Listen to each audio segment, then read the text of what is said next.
자, 그렇게 하는데,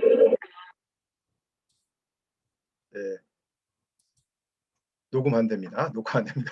네, 그래서 그런데 우리 전체적으로 보면은 울산은 물론이고 우리 전국에 우리 경기도교육청 포함해가지고 많은 곳에서 갑자기 미래학교라는 키워드가 너무나 그냥 이렇게 빠른 시간 안에 돌출되어 나온 것 같은 느낌을 줄 정도로 이런 부분에 대한 많은 논의들이 진행이 되고 있고, 실제로 저도 최근 요 한 1년, 2년 사이에 이와 같은 주제로 굉장히 많은 강연도 하고 같이 모여가지고 토론도 하고 이제 그러고 있습니다.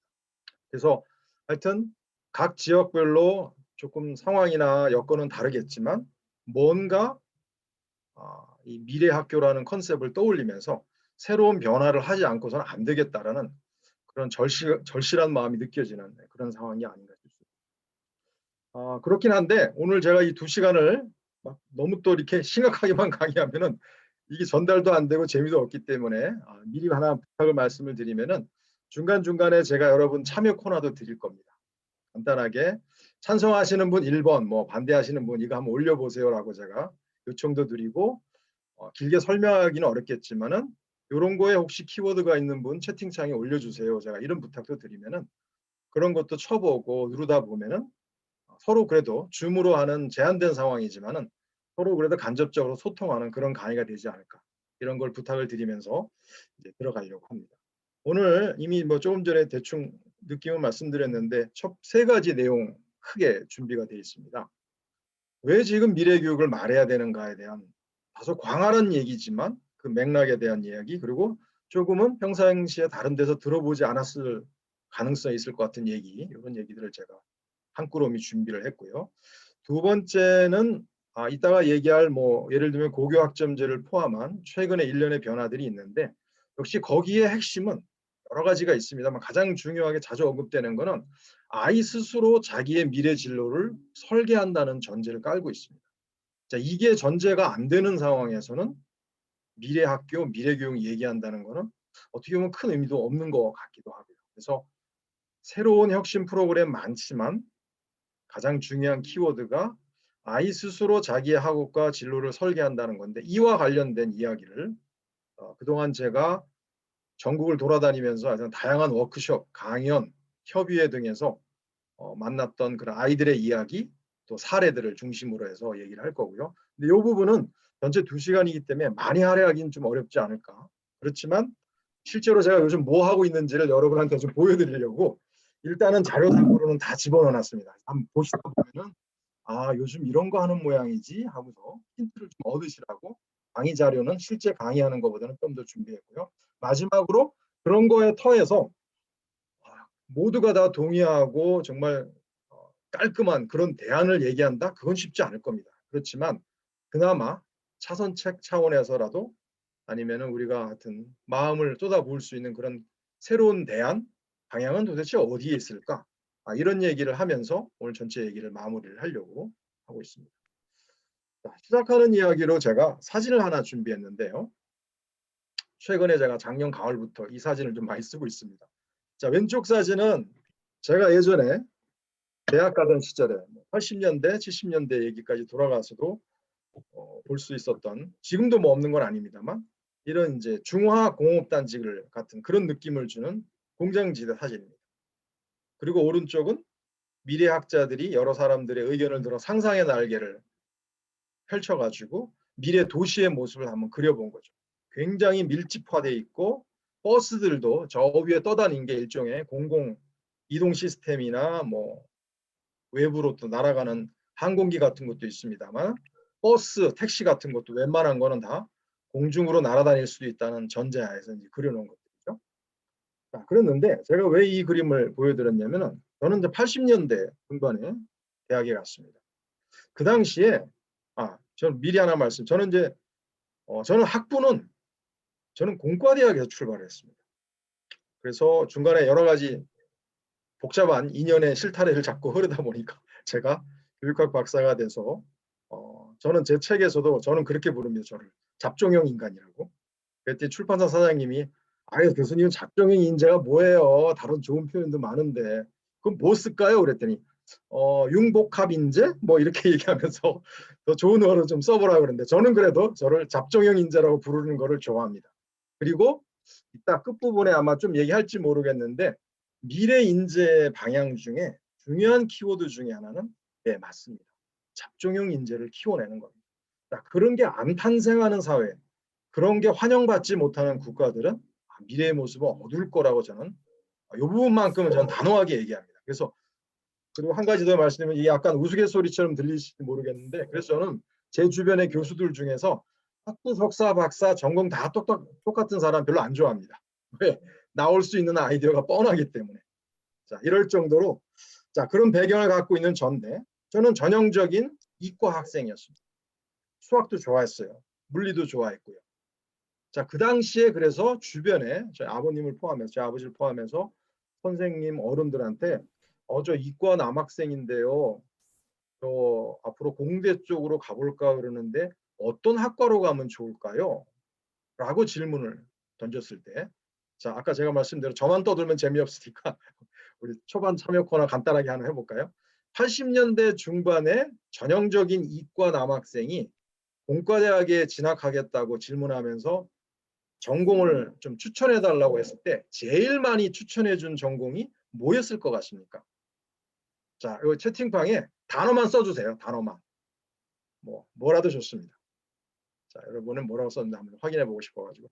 예, 기계, 물리, 또 자동차, 전산, 네, 화공, 건축, 네, 많이 올라오고 있네요. 컴공. 오늘 오신 분들 되게 젊으신 분들 많으신 것 같아요.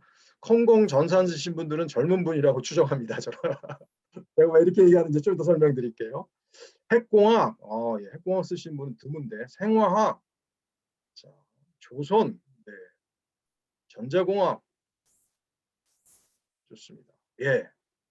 자, 그런데 당시에 제 경험으로 고등학교 학생이었던 제 경험으로 얘기하면은 오히려 여기는 좀씩 나오네. 토목, 예, 토목공학과, 기계공학과, 화학공학과, 그다음에 건축 관련, 그다음에 여러분 아마 이렇게 얘기하면 좀 이해가 안 되실지 모르겠는데 당시에는 섬유공학과도 꽤 거론되던 학과 중에 하나였습니다. 섬유공학. 지금은 섬유공학과란 말 잘 쓰지도 않습니다만 그 당시에는.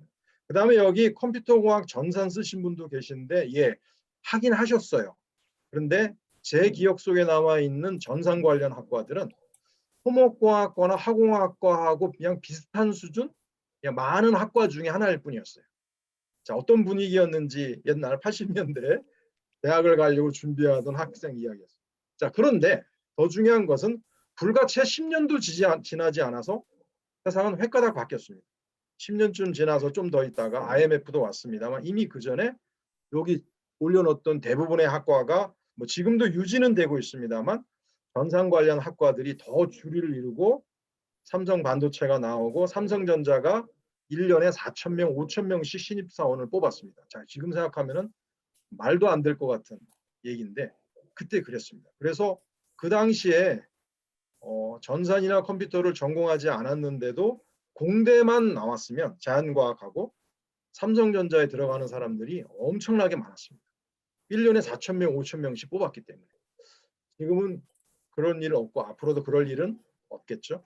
1년에 5,000명을 어느 기업에서 뽑는다? 한 분야와 관련해서 다시는 아마 우리나라에는 없을 거라고 생각합니다. 자, 제 얘기 왜 이거 하는지 아마 감을 잡으신 분 계실지 모르겠는데 그 당시에 많은 어른들이 학교 구성원을 포함해서 뭐 5년? 길게 봐야 한 10년 정도의 안목을 가지고 저에게 진로와 관련해서 얘기해 주신 분은 없었습니다. 없었고 저는 재료공학을 전공했는데 재료 쪽에 관심이 많아가지고 세월은 얼마 안 지나서 그렇게 자, 그러면 오른쪽 사진으로 돌아와서 20, 30년 후에 미래 사회를 그려보는 그림 중에 하나인데 자, 지금은 왼쪽 그림하고 비교해 보시면서 지금 미래 학교, 아이들의 미래, 진로 이런 걸 고민하면서 우리가 하는 얘기 중에 그 80년대에 저한테 얘기해 주셨던 선생님들이나 어른들하고 우리는 많이 다를까요? 어떨 것 같습니까? 우리가 지금 하는 말, 우리의 생각, 우리가 학교를 바라보는 관점, 또 요즘 미래학교라는 키워드가 워낙 많이 올라왔는데 정말 미래학교에 대해서 각자 그리는 내용이 너무너무 다른데 도대체 우리는 미래 사회에 대한 나름의 전망, 뭐 예측, 상상의 날개 뭐가 있긴 있는 건가 정말? 그런 거 갖고 지금 미래학교 얘기하는 건가? 자, 이런 질문을 하다 보면은 저도 그렇습니다. 많은 사람이 답답해지죠. 말은 그런데. 자, 그러다 보니까 정말 10년 이내 정도의 미래 안목도 없는 우리가 미래학교를 말할 만한 자격이나 있는 거라는 생각부터 먼저 하게 됩니다. 제가 너무 시작부터 우울한 얘기를 하는지 모르겠습니다만 그만큼 이 얘기는 하기는 좋아요. 하기는 너무 좋은 얘기인데 엄청난 책임이 따르는 단어입니다. 그리고 때로는 고통스러운 결정이 될 수도 있어요. 자, 이런 부분들은 많은 사람들이 들여다보지 않는 것 같아요.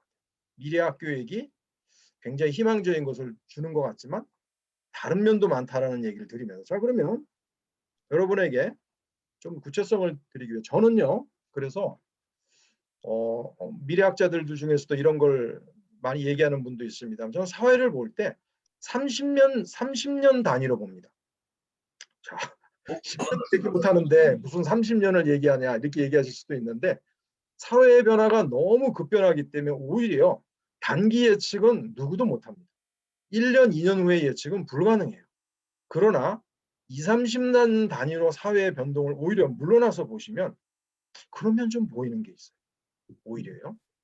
자, 그러면 지나가기 전에 그냥 이건 곁다리 얘기인데 여러분 요즘 하도 우리나라 그냥 주택 문제 아파트 때문에 난리인데 혹시 여러분들 연령대가 다 다양해서 답하는 게 다를 수도 있습니다만 우리나라의 아파트 가격이 본격적으로 오르기 시작한 게 여러분 언제라고 혹시 기억하시거나 알고 계신가요? 우리나라의 아파트 가격이 본격적으로 가속 페달을 밟기 시작합니다. 채팅방에 올리셔도 되고. 네. IMF 이후 네. 시작을 했습니다. 그때 80년대 초 네, 그때도 발동을 슬슬 걸고 있어요. 제가 얘기한 거는 본격적으로 가속 페달을 밟기 시작한 시기가 언제냐는 게 질문이었습니다. 예, 여러 2000년 국민정부 때 자, 많은 분들이 쉽게 얘기하는 그 부동산 전문가들도 그런 표현을 많이 쓰는데 올림픽 이후입니다. 1988년 올림픽이 끝나고 나서 강남에 그전에는 다 배추밭이었어요. 그런데 올림픽을 치르려고 하니까 선수촌 마을이 없잖아요. 그러니까 어쩔 수 없이 강 건너에 있는 강남에 그 배추밭을 다 쓸어버리고 올림픽 선수촌 아파트를 짓습니다. 그리고 이제 그거를 분양을 하기 시작하죠. 그래서 우리나라의 아파트 가격이 본격적으로 오르기 시작한 것은 올림픽 이후라고 보시면 대략 지금으로부터 IMF 이후에도 시작은 됐습니다만 30여 년 전부터 오르기 시작했습니다. 자, 그럼 제가 엉뚱한 질문 하나 할까요? 지난 30년간은 사회가 확장하고 아파트 가격도 계속 오르고 도시화는 더 밀도가 커지고 그랬어요. 앞으로의 30년은 어떨까요? 계속 이렇게 확산의 사회로 갈까요? 아니면 오히려 반대로 갈까요? 자, 30년 단위로 사회의 마디를 보시면은 옛날에는 생각해보지 않았던 것이 보이는 면이 있는데 최근에 제가 만난 많은 미래 전문가들의 얘기는 이런 표현을 쓰셨어요. 지금까지 사회가 확산의 사회였다면 앞으로의 우리 사회는 적어도 물리적으로는 축소지향의 사회가 될 거라는 표현을 여러분들이 쓰시더라고요. 쫄아든다라는 거죠. 안 그래도 인구도 많이 지금 줄었고 앞으로는 더 줄을 거고 또 아쉽게도 지방의 많은 소도시들이 이제 인구가 사라지니까 문을 닫아야 되는 정도. 이런 상황까지 벌어지고 있는데 자, 정확한 예측은 하기 어렵습니다만 지금까지 왔던 방향과는 조금은 반대로 가는 부분도 있겠구라는 생각을 미래학자들과의 얘기를 통해서 이제 어떤 이런 거를 얻었습니다. 자, 일부분은 우리가 이미 인구 변동을 통해서 알고 있는 내용이기도 합니다. 자, 이런 차원에서 특히 여기 오늘 강의 들으시는 분의 자녀분도 아마 많이 계실 텐데 초등학생, 뭐 중학생, 제가 정확한 연령대는 모릅니다. 본인들의 자녀들이 나이를 먹어서 여러분과 같은 직장 생활을 하고 가정 꾸릴 그 시기 30년 후를 한번 연상해 보시면 미래에 대한 얘기라는 게 단기적으로 바라보는 건 어떨 때는 큰 의미가 없을 수도 있습니다. 자, 이 부분이 어렵기도 하고 그러나 역시 미래에 대한 그림은 30년 정도의 틀을 갖고 좀 바라봐야 되는 게 아닌가. 이런 생각을 하면서 저는 그래서 60년 사이클로 사회를 많이 바라보고 분석. 30년이 지나면 반대 방향으로 30년이 가는 거죠. 그리고 60년이 지나면 한 토막이 끝나고 그 다음 새로운 사이클로 가는. 자, 60년이 정확하다고 볼 수는 없겠습니다만 사실은 많은 미래학자들이 이런 틀을 이용해서 큰 그림을 분석하고 예측할 때 쓰는 툴이기도 합니다. 자, 그러면 제가 또 다른 질문 하나 드려볼게요. 여기 있었네요. 지난 30년간 나에게 일어난 변화 중에서 그 방향이 반대로 바뀐 사례가 있나? 아니면 별로 안 바뀐 것도 있나? 자, 이런 거는 제가 사실 워크숍 할 때 많이 쓰는, 제가 진행하는 프로그램, 어떨 때는 4주짜리, 5주짜리, 어떨 때는 선생님들하고, 어떨 때는 학부모들하고, 어떨 때는 학생들하고도. 제가 좋아하는 질문 중에 하나가 이겁니다. 특히 이제 선생님들 경우에 지난 30년간 나에게 일어난 변화 중 그 방향이 반대로 바뀐 게 있나? 아니면 별로 바뀌지 않은 게 있나? 자, 이런 질문을 스스로에게 한번 해보시면 30년 단위로 나와 세상을 본다라는 게 꼭 그렇게 과격하고 너무 큰 것만은 아니다라는 느낌이 들 수도 있을 겁니다. 오늘은 시간이 별로 없기 때문에 요거에 대한 시간, 자, 이런 질문 한번 해보시고요. 그런 관점에서 주변을 한번 살펴보세요. 누가 미래를 말하고 있는가? 우리 사회에서. 그러면서 꼭 비교해 보시라고 제가 던지는 게 벤치마킹을 말하는 사람과 미래 예측을 말하는 사람을 한번 분리를 해보세요. 그게 개인이 됐건 주변의 지인이 됐건 또는 주변에서 만나는 어떤 분야의 리더가 됐건 학자가 됐건 정치인이 됐건 상관없습니다. 자, 그랬을 때 오늘의 질문은 간단하게 벤치마킹을 더 말하는 사람과 미래 예측을 말하는 사람이 내 주변엔 누구지? 이렇게 한번 둘러보세요. 그리고 내가 존경하고 그래도 좀 롤 모델로 삼고 있는 분들 중에 또는 기관 중에, 기관도 상관없습니다. 벤치마킹을 더 많이 말하고 있는가? 미래 예측을 더 많이 말하고 있는가? 이렇게 한번 구분 아닌 구분을 한번 해보세요. 자, 제 주변에 적어도 세계 인류 수준을 달리고 있는 기업 또는 학자, 연구소, 또 개인 만나보면요. 저의 공통점은 그렇습니다. 벤치마킹 얘기는 하는데 그렇게 중요하게 얘기하지 않습니다. 오히려 많은 포인트를 미래 예측에 두고 얘기합니다. 삼성전자가 벤치마킹 열심히 할 것 같습니까? 할 수도 없어요. 왜? 세계 1등을 달려야 되니까 벤치마킹할 대상도 없습니다. 자, 세계 인류 수준의 대학 교수들, 일부는 저도 만나고 지금 같이 연구도 합니다. 벤치마킹 물론 얘기해요. 자, 그러나 자기의 지명도를 유지하기 위해서라도 벤치마킹만 얘기하는 사람은 만날 수가 없어요. 다 새로운 미래를 얘기합니다. 그래야 본인이 계속 발전하고 세계 인류 수준을 유지할 수 있다고 믿기 때문에. 자, 그래서 오늘 주변에 좀 과격하게 들릴 수도 있을지 모르겠습니다만 벤치마킹은 말하지만 거기에만 머무는 사람이 있다면 자, 그분한테서는 미래에 대한 이야기를 끄집어내기는 어려울 겁니다. 미래 학교의 얘기도 마찬가지라고 저는 감히 말씀드립니다. 반면에 벤치마킹은 벤치마킹이고 우리의 미래는 이렇다라고 나름의 소신과 근거를 가지고 그래도 얘기하는 분이 있다면 그런 단체가 있다면 그런 연구소가 있다면 그분들하고 만나서 얘기를 해야 되겠죠. 자, 이거 별거 아닌 것 같은데 저는 개인적으로 굉장히 중요하게 미래학교 미래혁신을 얘기할 때 살피고 따져보면 저 나름대로 지표라면 지표입니다. 한번 참고해 보시라고. 그런 관점에서 아주 유명한 얘기죠. 1800년 후반대 영국 런던의 모습인데 말이 너무 많아가지고 런던 타임즈에서 하루는 이런 기사가 났습니다. 앞으로는 런던 시내가 말똥으로 뒤덮일 거라. 너무나 합리적인 예측이었어요. 자, 그러나 같은 시기에 독일의 칼 벤츠라고 우리가 아는 그 벤츠 만든 사람이 그 사람이 초기 벤츠 모형을 이렇게 만들고 있었습니다. 자, 그리고 몇십 년 안 지나서 영국 런던의 시내는 말똥이 아니고 말은 다 사라지고 다 초기 모델 자동차로 뒤덮였겠죠. 유럽의 많은 도시들이 그렇게 바뀌었습니다. 자, 지금은 안 그럴까요? 자, 합리적인 분석 같고 예측 같지만은 불과 얼마 안 가가지고 다 사라져 버릴 것 같은 것을 예측이라는 틀로 얘기하는 사람도 주변에서 많이 만납니다. 자, 그러나 지금은 별 볼 일 없어 보이고 미약해 보이는데 꿰뚫어보고 통찰력을 가지고 미래를 준비하는 사람도 만나게 됩니다. 자, 우리는 어디에 가까이 있는 걸까요? 자, 아까 벤치마킹 얘기하고 미래 예측하는 거 구분했듯이 나는 런던 시내에 말똥으로 덮일 거라는 생각을 갖고 있는 사고에 가까운지, 아무도 알아주지 않는 면도 있을지 모르지만 칼 벤츠 같은 준비를 하고 있는 건지, 우리 스스로 내 개인적으로 우리 학교, 우리 교육청, 또 우리나라 여러 가지 확대해서 한번 생각해 볼 수 있겠죠. 자, 이런 관점에서 저는 평상시에 방금 얘기한 거에 마무리 이야기입니다. 그러면 교수님은 실제로는 어떻게 하세요? 이런 복잡한 이야기들을. 저는 30년 단위의 세상을 바라보는 그 큰 틀의 미래 예측을 위해서 거꾸로 30년 전의 신문을 꺼내봅니다. 왜냐하면 30년이 지났으면 그때 얘기했던 거와는 반대로 갔을 확률이 높을 거라고 보기 때문에. 그래서 제가 1990년도에 조선일보의 당시에는 문교부였습니다. 문교부 장관이었던 정원식 문교부 장관하고 인터뷰한 내용이 실린 거를 제가 오늘 강연 자료에 하나, 거기에 뭐라고 나왔냐면 당시에 문교부 장관이 이렇게 얘기했어요. 학생 선발은 대학에 돌려주는 게 마땅하다. 엘리트 위주를 탈피해서 대중교육을 전환할 필요가 있다. 지방대에 첨단학과 집중 육성하겠다. 내년 교원 임용은 특채를 포함해서 5천 명 수준으로 늘리겠다. 자, 여러분 30년 전 기사인데 지금은 어떻게 되어 있는 것 같습니까? 이 방향으로 온 것 같습니까? 아니면 오히려 저때 얘기한 거에 반대 방향으로 와 있는 것 같습니까?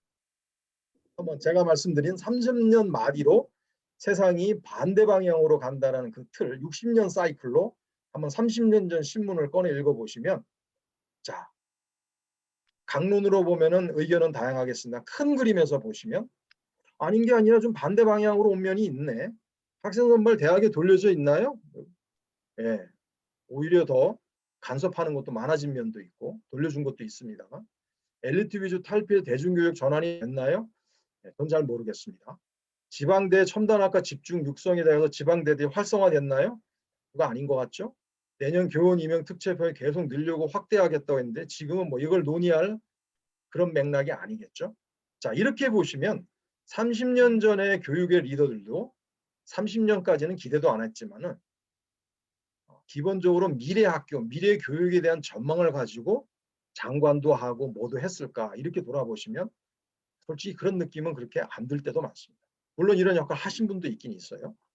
그래서 저도 30년 전에 신문을 읽으면 지금은 어디에 와 있을까?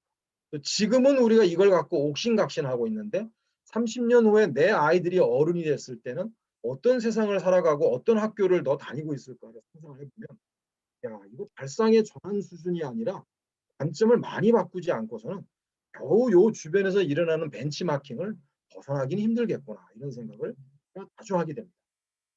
자, 그러다 보니까 우리 학교의 미래 뭘까 이런 얘기를 하면 오늘 이거를 다 할 수는 없는, 저는 오늘 그냥 여러분하고 처음 만났기 때문에 다소 로맨틱하게 들리실지 모르겠지만 저는 최근에 강연 가서 이 호기심 얘기를 참 많이 합니다. 호기심 얘기. 자, 안타깝게도 우리 교육을 약간 비판적으로 보면 학생들의 호기심이 많이 사라져 있습니다. 또 여러분이 혹시 불편하실지 모르겠는데 선생님들은 애들이 궁금할까? 코로나 얘기하는 거 아닙니다. 평상시에 쟤는 왜 저렇게 행동하지? 선생님도 아이들이 궁금해야 되고 아이들도 우리 선생님은 왜 그때 그렇게 설명하셨지 하고 선생님의 언행이 궁금해야 됩니다. 어느 정도. 그냥 이유를 대 그게 아니고 뭔가 뜻이 있으신 것 같은데 우리가 이해가 안 되는 면도 있고 더 알고 싶고 만나고 싶고 하는 그런 의미의 호기심을 말하는 겁니다. 자, 이 옳은 호기심이 학교에 없다면 미래 학교는 뭐 얘기하기 힘들지 않을까. 실제로 세계적으로 지금 많이 일어나고 있는 혁신 학교들 사례를 제가 여러 가지 비교를 해보면 제일 많이 나오는 키워드 중에 하나가 이 호기심입니다. 물론 대부분 이제 창의성 얘기하다가 나오는 단어이긴 합니다. 창의성 얘기하면 너무 또 많이 나오는 단어라 저는 오늘 호기심이라는 단어, 아이도 선생님이 궁금하고 선생님도 애도 궁금하고 또 이번에 미래학교라고 하는 공간 혁신까지도 한다 그러는데 그게 뭘까? 너무 궁금해. 자, 이런 마음이 드는 사람들이 와가지고 논의도 하고 회의를 한다면 아마 뭔가 모델이 나오겠죠. 그런데 그게 아니고 그냥 뭐 바꾼대 만 이런 수준이라면 미래학교 얘기는 또 멀리 가버리겠죠. 자, 너무나 당위론적인 얘기 같지만 이게 안 돼가지고 안 되는 게 아닌가라는 생각을 자주 하게 됩니다. 자, 이런 맥락에서 여러분에게 발상의 전환을 하게 해주는 새로운 사례가 최근에 경기도교육청에서 하나 터져 나왔습니다. 저도 사실 이 학교에 대해서는 잘 몰라요. 근데 이름은 신나는 학교입니다. 미래형 실험학교라고. 그래서 구 해리포터 미래학교라고 해가지고 한 3년 전에 시작했던 학교인데 이번에 공립대안학교로 정식으로 인가를 하고 내년 3월 개교 예정으로 이미 폐쇄된 안성에 있는 보계초등학교 자리를 빌려가지고 공간 리모델링 하면서 이제 시작하려고 하는 게 신나는 학교인데 중요한 거는 여기 문화예술 중점도 있습니다만은 여기 보면은 중고등학교 통합학교인데 학년도 없고 학급도 없고 담임도 없고 성적표도 주지 않는 정말 대한민국 역사 이래로 가장 획기적인 학교가 되지 않을까 이런 생각을 해봅니다. 학년도 없고 학급도 없고 담임도 없고 일반적인 의미의 성적표도 주지 않는 자 그런 학교가 가능할까라고 질문도 하실 텐데 이런 학교를 인가했다는 사실 자체가 저는 굉장히 중요한 터닝 포인트라고 봅니다. 자 우리가 알고 있던 학교가 아닌 학교가 등장할 확률이 앞으로는 더 높아지겠구나. 기존에 좀 잘한다는 학교 벤치마킹 따위는 이제는 별로 정말 도움이 안 될 수도 있구나 이런 생각을 하게 해주고 요거 말고 요거하고는 좀 결이 다르지만 경기도교육청에서 공간혁신 포함이 시작했던 몇몇 또 실험 학교들이 몇 개 있는데 예, 아이디어들은 또 유사한 면들이 있어요. 결국 중요한 것은 무학년, 무학급, 무담임 이것도 물론 중요한데 이 정도 해보겠다라고 하는 새로운 비전, 새로운 꿈을 누군가가 얘기하고 공감했다라는 것이 아마도 큰 변화의 포인트가 아닌가 이런 생각을 합니다. 자, 그러면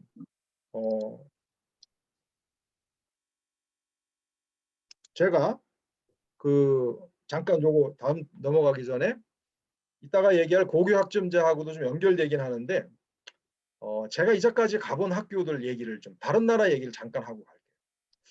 우리 국내에 계신 선생님들은 뭐 동의 안 하시는 마음이 생길지 모르겠는데 제가 모든 세계 모든 학교를 가본 건 아닙니다만은 제가 가본 각 나라의 평균 정도 수준의 공립학교라고 제가 전제하고 말씀을 그게 일본이 됐건 미국이 됐건 호주, 뉴질랜드, 뭐 유럽 뭐가 됐든지 간에 평균적으로만 보시면은 제가 볼 때는 우리나라 학교의 시설은 매우 우수합니다.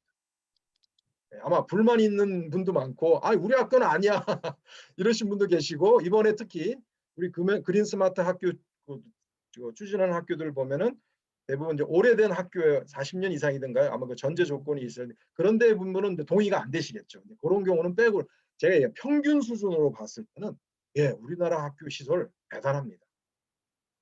미국에 여러분 혹시 여러 주에 가보시면요 평균적인 수준 공립학교에 가시면은 미국 학교가 이 정도였어 하고 실망하시는 분 굉장히 많을 겁니다. 사립학교 말고요. 평균 수준의 공립학교입니다. 가보면은 되게 낙후돼 있고 시설 투자를 안 하나라는 마음이 들 정도로 교실 환경도 열악합니다. 우리 교실들은 거기에 보면은 굉장히 산뜻하고 최근에 지어진 학교들은 뭐 디자인까지 말할 것도 없고 저는 굉장히 높은 점수를 주고 싶습니다. 적어도 물리적 공간은 그래요. 자, 그리고 또 한 가지는 제가 뉴질랜드 학교에 갔을 때 좋은 인상을 받았는데 거기가 전 세계적으로 요즘 미래학교에서 많이 나오는 고교학점제 스타일의 학교를 제일 잘하고 있는 나라 중에 학교인데 결국 제가 여러 학교 가봤는데 학교 전체 공간 중에서 뭐가 제일 많이 차지하지 하고 제가 기억을 더듬어 보니까 교실이 아니죠 당연히. 결국은 제가 눈 본 거대로만 말씀드리면은 다 일종의 연습실이에요. 실습실입니다. 악기 연습실. 제일 컸어요. 그리고 뉴질랜드 학교들은 이상하게 학교별로 밴드 만들어가지고 그 경연하는 거에 이상하게 그 자존심 건 싸움을 많이 하더라고요. 교장 선생님들도 그렇고. 그래서 우리 학교 밴드가 어디 나와가지고 1등 했다 가니까 그걸 굉장히 자랑을 하시더라고요.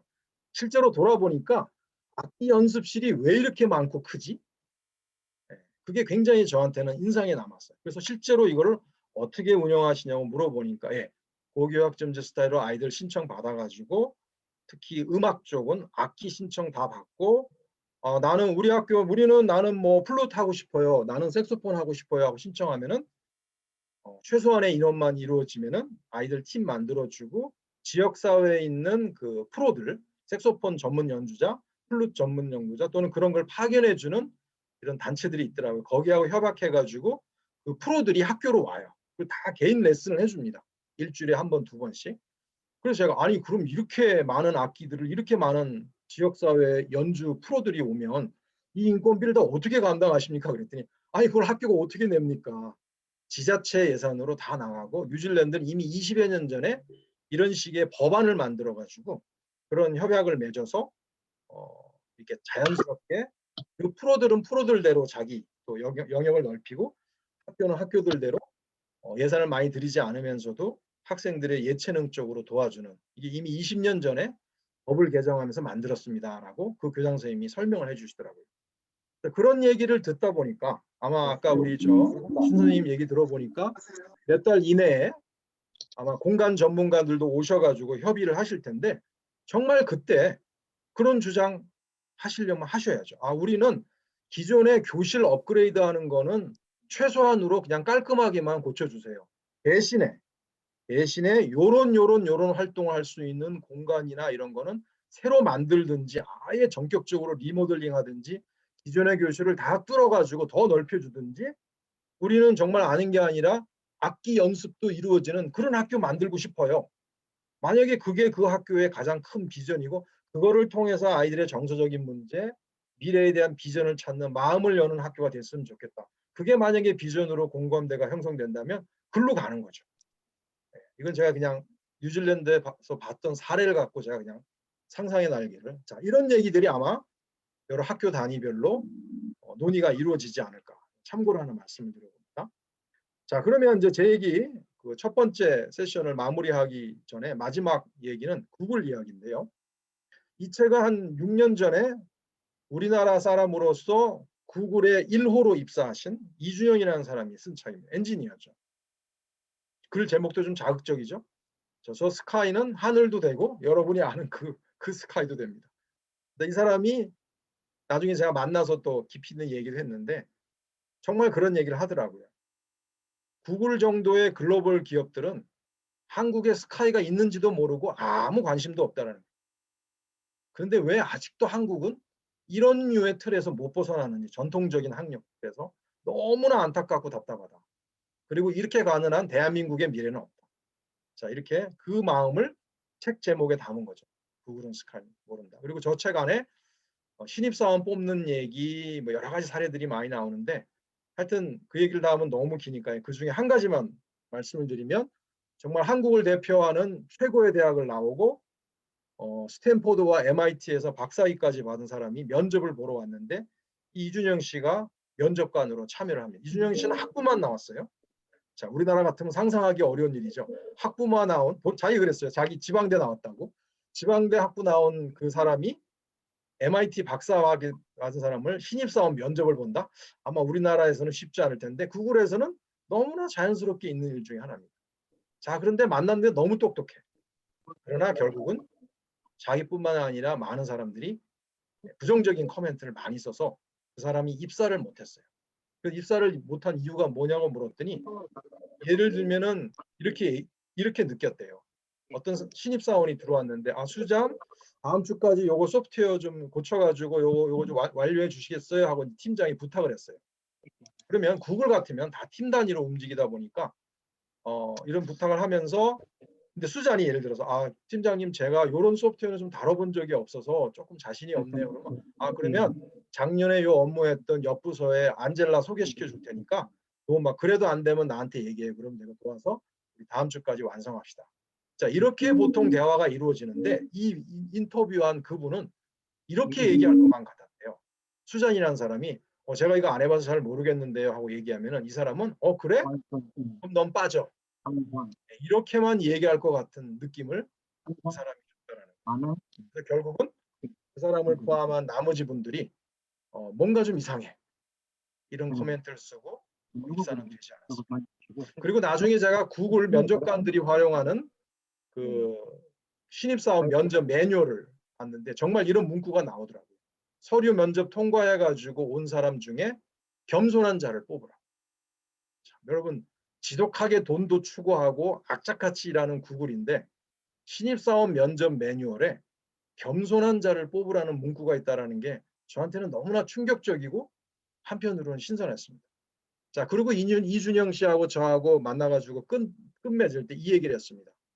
정말 누가 들으면은 누가 교수 아니랄까 봐 그런 얘기 한다고 저한테 얘기할지 모르겠는데, 앞으로 우리 교육의 미래를 얘기할 때 아까 그 팀 얘기처럼 협업할 줄 모르고 협업해 본 적도 없고 또 심성적으로 겸손한 마음을 갖지 않는 자라면 글로벌 기업에 입사하기도 힘들겠지만 입사한들 견디기 힘들 거라. 근데 우리 교육은 너무 반대편에 있는 것 같다.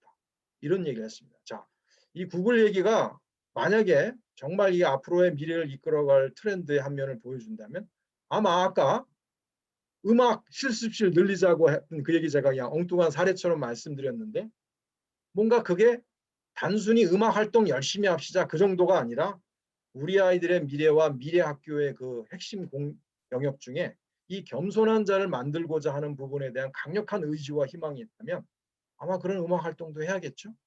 안 그러고 울산은 제가 잘 모르겠습니다만 이 서울을 포함해서 이 수도권의 많은 도시에 보면은 그냥 옛날부터 해왔던 식의 고만고만한 교육, 사교육, 또 교사하고 대화가 안 되는 부모들, 이게 계속 간다? 예, 교육혁신 미래학교는 좀 어려울 거라고 보는 사람 중에 한 명입니다. 자, 그런 관점에서도 이거는 단순히 이래야 된다가 아니라 실제로 더 처절한 경쟁 그 일선 라인에 있는 이주영 씨 같은 사람을 만나봐도 이런 문제가 해결이 안 되면 앞으로 우리 교육에 희망이 없다는 얘기를 거의 공통적으로 하게 됩니다. 자, 이런 맥락에서 마지막 얘기는 이겁니다. 여기 우리 질문 주신 분 중에 유치원 선생님도 계셔가지고 일부러 이걸 하나 넣었어요. 이거는 머리사 메이어라고 하는 옛날 구글 부사장이 쓴 글에서 발췌한 건데, 레리와 세리게이, 이 사람은 구글 창업자 두 명입니다. 레리와 세리게이 두 사람이 모두 몬테소리 교육을 받고 자랐다는 사실을 알지 못한다면 절대로 구글을 이해할 수 없다. 그들은 항상 왜 이것은 이래야만 할까라고 질문한다. 일찍부터 뇌가 그렇게 프로그래밍 된 것이다. 자, 이 얘기를 제가 왜 또 가져왔냐면은 우리 또 여기 유아교육, 초등교육 담당하시는 선생님도 많이 계시기 때문에 시간이 흐를수록 감히 제 예측을 하나 드린다면 더 어린 연령의 교육에 다시 더 주목하게 되고 여기에 더 많은 예산과 에너지를 써야 되는 게 아닌가. 제가 조금 전에 말씀드린 구글 사례하고 연결해서 보시더라도 실제로 이런 게 안 되는 나라라면 교육의 미래는 어려울 거라는. 그리고 구글의 창업자 레리와 세리게이의 유아기를 모르면은 구글을 모른다라는 이분의 이야기가 새로운 여러분에게 인사이트를 주지 않을까, 이렇게 한번 생각해 봅니다. 첫 번째 이야기, 너무 광범한 얘기처럼 들리실지 모르겠습니다만 제가 요즘 이런 교육혁신 미래학교 얘기할 때 가장 기본으로 얘기하는 거고, 이 부분에 대해서 모두 다 동의하고 이래야만 된다 그런 얘기는 아닙니다만 이런 것이 더 중심에 올라오고 있고 교육의 혁신을 추구하는 다른 나라 포함해서 국내에 또 많은 아이들 내신 분들 만나보면은 많은 공감을 해주세요. 그리고 우스갯소리로 이렇게 얘기하신 분도 있어요. 기업에서 회의를 하는데 아이디어를 내라는데 아이디어를 못 내. 아니 왜 이렇게 젊은 친구들이 아이디어를 못 내지? 그랬더니 어느 팀장이 이런 식으로 얘기를 한다는 거예요. 어이 저 누구누구 씨 혹시 저 학교 다닐 때 그 저 뭐 사교육 좀 많이 받고 뭐 성적 좀 괜찮았고 뭐 예를 들면은 뭐 예체능 관련된 이런 취미 활동이나 이런 거는 별로 못하면서 크셨죠? 그랬더니 상대방 아니 저희 때 뭐 다 그랬죠. 그러신 분들은 이런 아이들 내기 힘드셔요.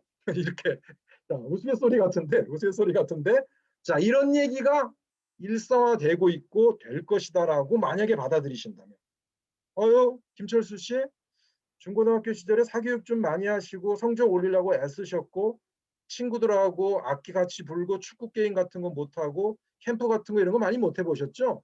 아유 그럼 힘든데 우리 회사에서 아이들 내시려면 자 이런 얘기가 보편적으로 앞으로 10년 20년 후에 오고 갈 것이다라고 받아들이신다면 그런 관점에서 미래 학교를 한번 꾸려보시라고 제가 제안 아닌 제안을 한번 드려봅니다.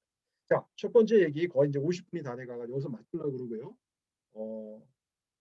저기 뭐야 생각보다 많이 들어오셔가지고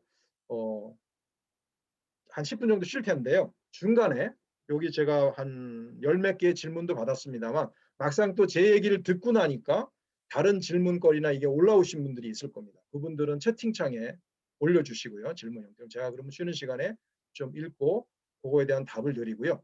나중에 실제로 더 좀 오늘 듣고 나서 얘기하는 그런 바로 지금 실시간으로 하는 질문 그거는 제가 강의 끝나기 한 15분 전에 따로 시간을 내 가지고 또 질의응답 시간을 가질 거니까요. 지금 1차 질문은 채팅방에 올려주시면 좋겠고 대략 한 예, 오늘 너무 긴 것 같고 한 6분, 7분 정도 쉬었다가 다시 두 번째 시간으로 들어가도록 하겠습니다. 잠깐만 쉬었다 할까요? 예, 질문 있으신 분 채팅창에 올려주세요. 감사합니다. 네, 잠시 쉬었다 다시 진행하겠습니다. 네, 네. 질문도 채팅창에 올려주시고요.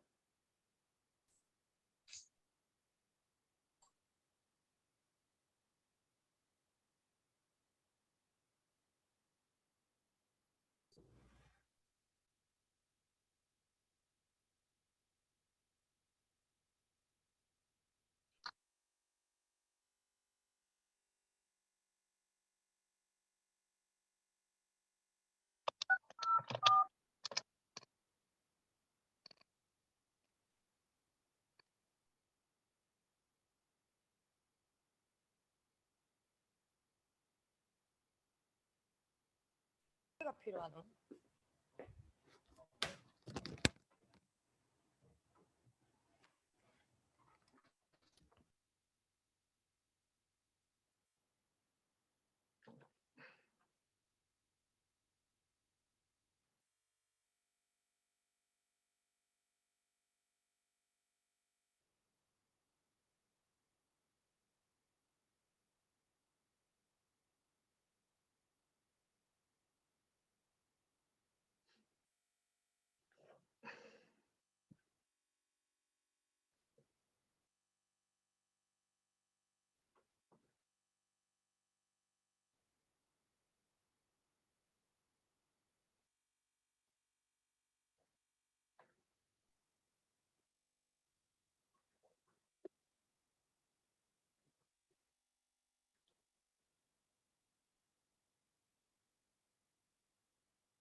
혹시 저 화면에 현대 청운중학교의 박시태 선생님 지금 접속에 계신가요? 예, 제가 성함을 지목해서 죄송한데, 제가 갑자기 기억이 하나 났어요. 예전에 현대 청운고등학교에 그때 평가 때문에 방문했던 기억이 나가지고, 그때 중학교도 옆에 같이 있었나 지금 모르겠네요. 갑자기 지금 울산에 계신 선생님들 뵙다 보니까.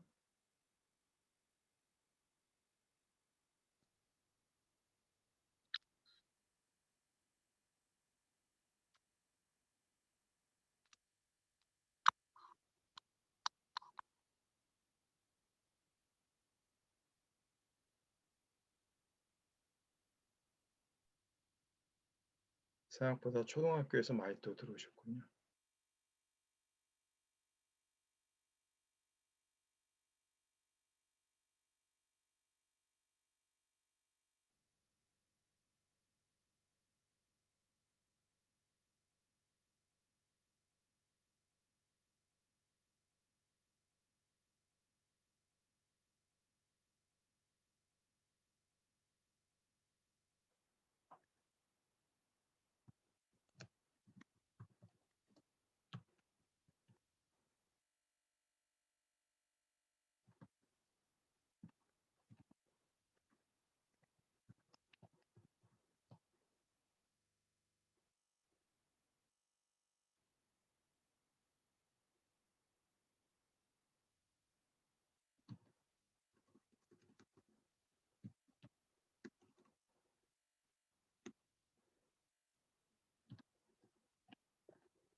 자, 이제 곧 두 번째 시간 시작하겠습니다. 한 1분 후에 시작하겠습니다.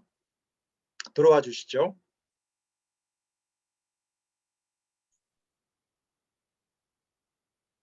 그래도 쉬는 시간에 질문 올려주신 분도 계셔서 답도 드렸는데 비공개로 주셔가지고.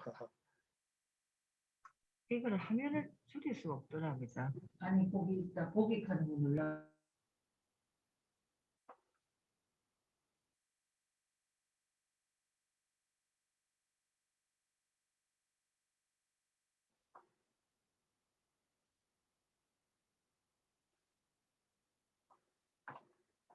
자, 10초 후에 시작하겠습니다. 제가 어느 고등학교에 초대받아서 강연을 갔는데 중간에 잠깐 쉬었다가 제가 1분 후에 시작하겠습니다. 그리고 좀 있다가 10초 후에 시작하십니다 했더니 갑자기 그 한 200 몇십 명의 여학생들이 여고였는데 10, 9, 8 이렇게 해가지고 어떨 때 보면 굉장히 지쳐있고 이런 아이들도 만나는데 의외로 중고등학교 아이들 중에서 신선한 발상을 많이 하고 너무너무 재밌는 질문을 하는 아이들도 많아요. 그런 걸 보면은 역시 우리의 미래는 저 아이들이 이끌고 가지 않을까라는 생각을 자주 하게 되는데, 예. 자, 두 번째 시간 하겠습니다. 두 번째 시간은 제가 아까 말씀드린 두 번째 영역에 해당되는 건데 그동안 제가 전국을 돌아다니면서 강연하고 워크숍 했던 거에 나왔던 많은 사례들이 깔려 있는데 이걸 설명하다가는 뭐 너무 시간이 많이 걸려서 짧게 하면서 여러분 오늘 주 대상자가 선생님들이시기 때문에 선생님들의 입장에서 어떤 통찰을 얻을 수 있는 그리고 가능하면 미래지향적인 아이디어를 얹어서 제가 짧게 말씀을 드리고요. 이 중에 또 상당수는 제가 아주대에서 진행하는 미래사회와 교육이라는 수업이 있고 미래사회와 진로교육이라는 수업에서 우리 현직 선생님들하고 미래 시나리오 개발하는 과정에서 많이 검토했던 내용들입니다. 저 개인적인 생각만은 아니니까 한번 참고해 보시면 도움이 되지 않을까. 우선 인공지능 얘기 많이 나오는데 예, 이건 저희가 받아들이셔야 돼요. 그리고 오히려 인공지능이 인간을 이 자기 자신을 이해하기 위한 마지막 단계라는 이분의 얘기처럼 오히려 인공지능이 들어오고 나서 인간에 대한 이해가 깊어지는 면도 있고 또 인간끼리 상호작용도 더 올라가는 면도 있습니다. 그래서 앞으로 선생님들 입장에서 제 생각에는 한 10년 이내에 많은 지식 공유에 대한 부분들은 인공지능과 연계된 시스템에 의해서 대체될 확률이 대단히 높다고 저는 봅니다. 자, 그러면 교사의 역할도 당연히 바뀌겠죠. 이미 우리가 네이버나 구글을 쓰면서 이 지식에 대한 이해에 대한 공유에 대한 개념이 많이 바뀐 것처럼 한 번 더 와장창 바뀔 거라는 생각을 해보면서 선생님들도 이거에 맞는 역할 변신을 준비해야 되지 않을까. 아이들도 마찬가지고요. 또 이거는 길병원인데 IBM 왓슨 인공지능을 도입한 이후 이름 없던 상대적으로 그랬던 병원이 지금은 적어도 진단에 관한 한 전국적인 지명도를 얻게 된. 요즘은 그래서 중요 진단은요. 어떤 면에서는 사람이 안 해요. 인공지능이 합니다. IBM 왓슨이에요. 특히 간 이식이라든가 중요한 의사결정 같은 경우는 사람의 판단을 압도합니다. 이번에 우리 코로나 사태 때에도 지방에 이렇게 병원 시설이 없는 곳에서 이게 단순 폐렴인지 코로나로 인해서 폐가 손상돼 가지고 된 그 폐렴인지 구분이 안 돼 가지고 이런 IBM 왓슨이 있는 병원에다가 파일을 보내잖아요. 그냥 1초 만에 얘가 판단해요. 적중률 98%. 베테랑 의사들한테 보냈을 때는 성공률 50%가 안 돼요. 근데 IBM 왓슨 같은 것이 진단에 관해서는 거의 99%의 성공률을 보입니다. 자, 이미 의료 분야는요. 진단에 관한 한 인공지능을 깊숙이 받아들이고 인정하고 이거를 관리하는 매니저들을 더 확보하느냐 못하느냐가 병원의 운명을 결정하는 쪽으로 기울고 있다고 해도 과언이 아닙니다. 자, 학교는 다를까요? 네, 다른 면도 있겠지만 상당 부분은 병원에서 일어났던 것과 같은 유사한 일들이 우리 학교 교육에도 일어날 거라고 저는 봅니다. 대학은 이미 먼저 왔습니다. 대학은 지금 인구가 줄어서 대학이 망한다고만 얘기하는데 그건 너무 표피적인 얘기고요. 이미 비대면 교육을 경험하고 이거 경험하면서 전통적인 대학들이 이제 서기 힘듭니다. 그것 때문에라도 문을 닫을 수밖에 없는 상황이 더 가속화되지 않을까. 자, 인공지능 인간은 오히려 더 협조하고 인간만의 가치를 더 찾는 쪽으로 바뀌고 있습니다. 이건 병원 사례에서 많이 발견할 수 있고 교육기관들도 이와 유사한 일들이 많이 생길 거라고.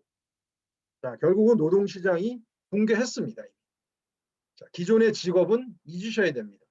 자, 여러분 불편하게 할 얘기 제가 할 거라 그랬는데 여러분 자녀들이 나중에 교사가 됐을 때 지금과 같은 교직이 존재할 거라고 여러분 예상하시나요? 지금과 같은 교수들이 존재할 거라고 여러분 예상하시나요?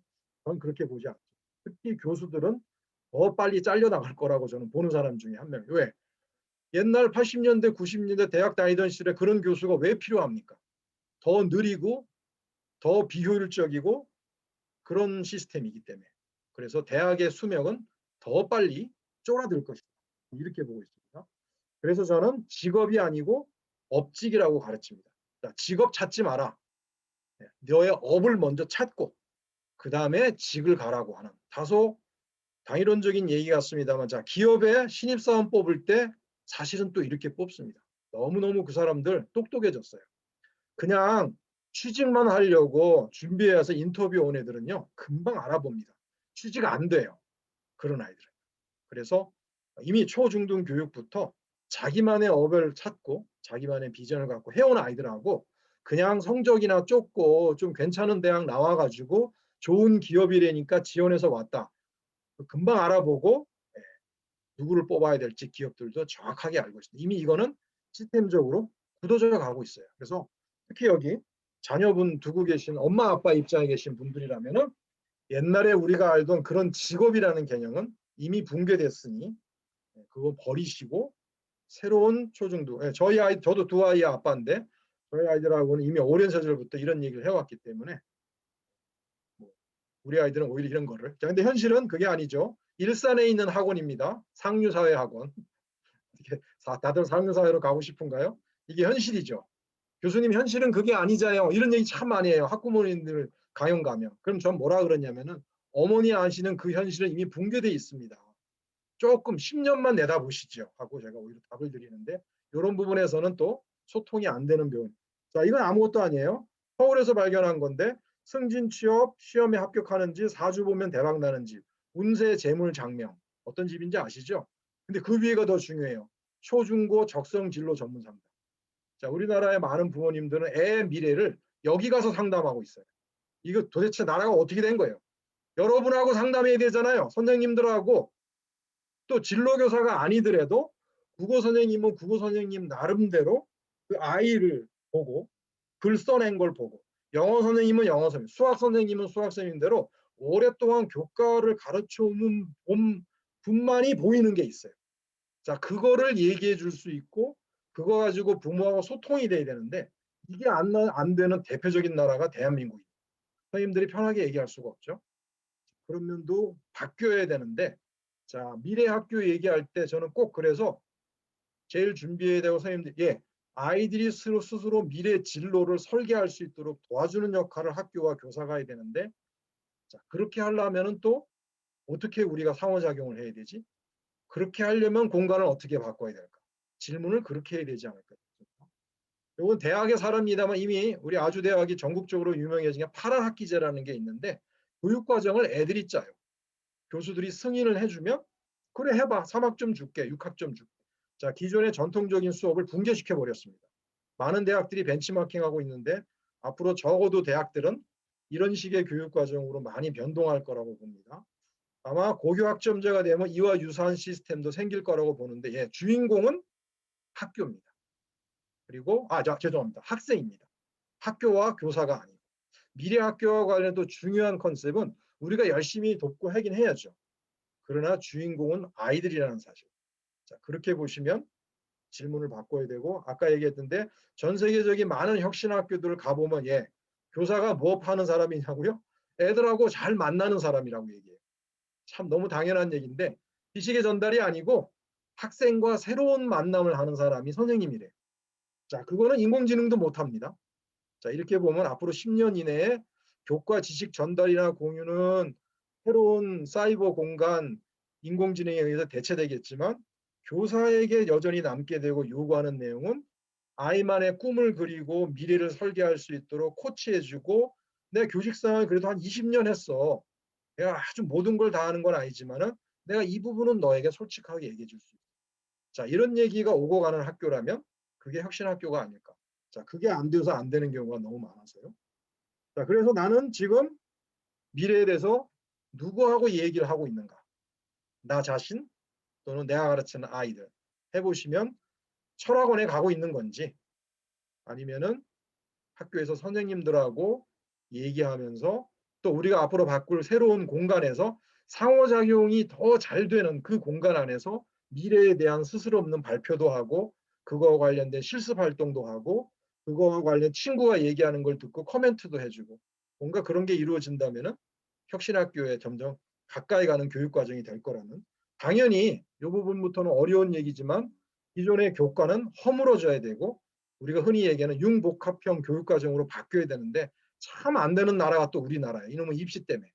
이 얘기만 하면 아마 여러분도 속이 타실 텐데 어쨌든 혁신을 하고자 하는 마음을 우리가 꿈꾼다면 교과 중심주의는 반드시 좀 일부는 무너뜨리고 융복합 교육과정으로 가고 융복합 교육과정이 구현될 수 있는 공간을 우리가 새로 설계하고 만들어야 되는데 이게 저희를 제일 힘들게 하고 어렵게 하는 것 같아요.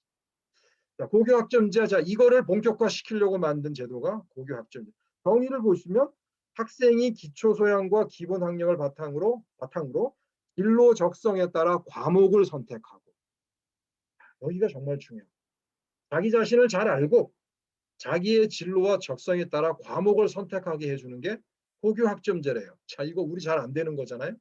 이거 하려면 뭐 해야 되지 우리가? 이거 하려면 선생님들 어떤 역량을 키워야 되지? 새로운 질문을 해야 되는 그런 시간이 왔습니다. 자, 이거 진로진학 담당 선생님 혼자 할 일도 아니고 교육과정 담당하는 부장 선생님 몇 분이 힘쓴다고 될 일 아니다는 거 너무나 잘 아실 겁니다. 관리자부터 시작해서 전혀 새로운 마인드로 선걸 탈퇴를 해야 되는데 그런 면에서 솔직히 말씀드리면 고교학점제는 우리 경기도교육청에서 지금 제일 많이 앞서가려고 노력하고 있는데 솔직히 걱정이 많이 돼요. 우리 현실에서 뿌리를 잘 내릴 수 있을까?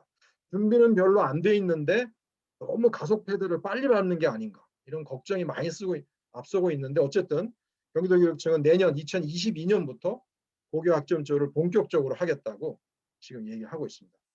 자, 여러분 여기까지 제가 하는 수업 시간에서 많이 다뤘던 이야기들, 현직 선생님들이 참여하는 진로진학 상담 전공이나 교육행정 전공에서 미래 시나리오 개발하는 과정에서 다뤘던 얘기와 그거에 입각한 단편적인 좀 예측 시나리오긴 합니다만 빠르게 제가 소개시켜드렸습니다.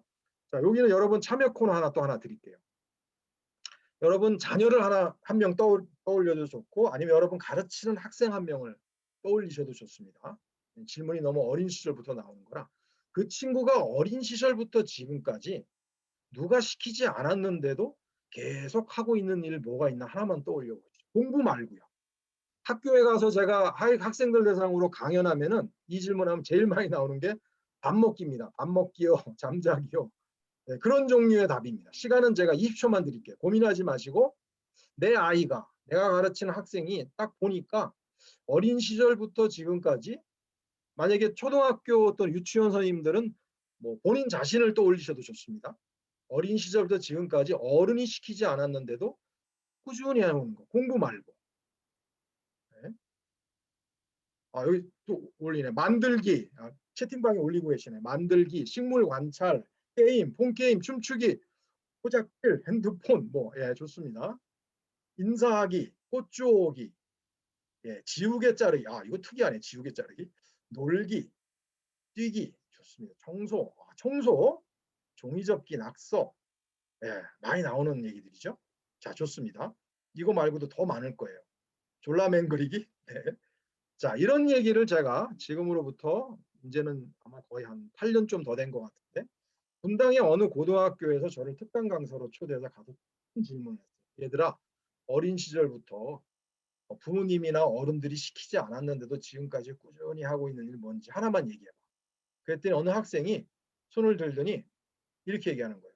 교수님, 제가요 야구를 좀 좋아해서요 주말마다 야구장 초등학교 때 꾸준히 지금까지 고등학교 2학년 남학생이었어요. 꾸준히 가고 있습니다. 그랬더니 제가 그날 있었던 일이에요. 제 인생을 바꾼 대화입니다. 그럼 뭐 프로야구 선수 되려고 그랬더니 뭐 처음엔 그런 생각도 했지만 뭐 그건 이제는 아닌 것 같고요. 하여튼 뭐 사람들 만나고 친구들이랑 떠드는 게 좋아서 비만 안 오면 거의 주말 갑니다. 야구장 이렇게 얘기한 거예요. 그러다가 제가 그 친구가 이렇게 주거니 받거니 몇 마디 하다가 야, 네 얘기 들어보니까 프로야구를 떠난 네 삶은 좀 어렵긴 어렵네. 근데 인정하지. 근데 너 프로야구 선수 할 건 아니잖아. 예, 그건 그렇죠. 그래도 너 얘기하는 거 들으면서 내가 한번 생각해 봤는데 혹시 앞으로 스포츠 심리학을 한번 전공해 보면 어떨까 하고 제가 사실 크게 고민한 것도 아니었어요. 던지듯이 이렇게 한번 얘기를 했어요. 근데 그 순간 갑자기 제가 깜짝 놀랄 정도로 얘가 정말 눈이 2배만이 커지면서 연속극에서나 나올 것 같은 거친 목소리로 에? 그게 뭔데요? 막 이렇게 얘기하는 거예요. 얘가 왜 이렇게 오버하지? 하면서 아니 스포츠 심리학이라는 게 이런 거고 이제 우리나라도 옛날에 우리가 알던 그런 스포츠가 아니라 확장하고 발전하고 있어. 영국의 프리미어라든가 미국의 메이저리그 같은 거 한번 봐봐. 너 같은 아이라면 스포츠 심리학 연구에서 이쪽으로 한번 너의 업을 한번 발견해보는 것도 괜찮을 것 같아. 쉬는 시간에 와가지고 더 계속 질문하는 거예요, 얘가.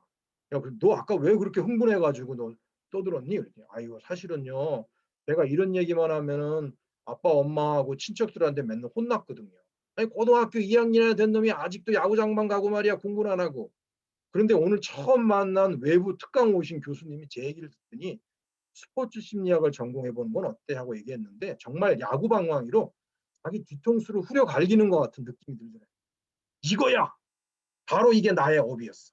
나 이거 하면은 평생 지치지 않고 어려움이 와도 극복하면서 나 나아갈 수 있을 것 같아. 그런 느낌이 들더라는 거예요. 교수님이 아까 강의 때 얘기하는 나만의 업을 찾은 것 같아요.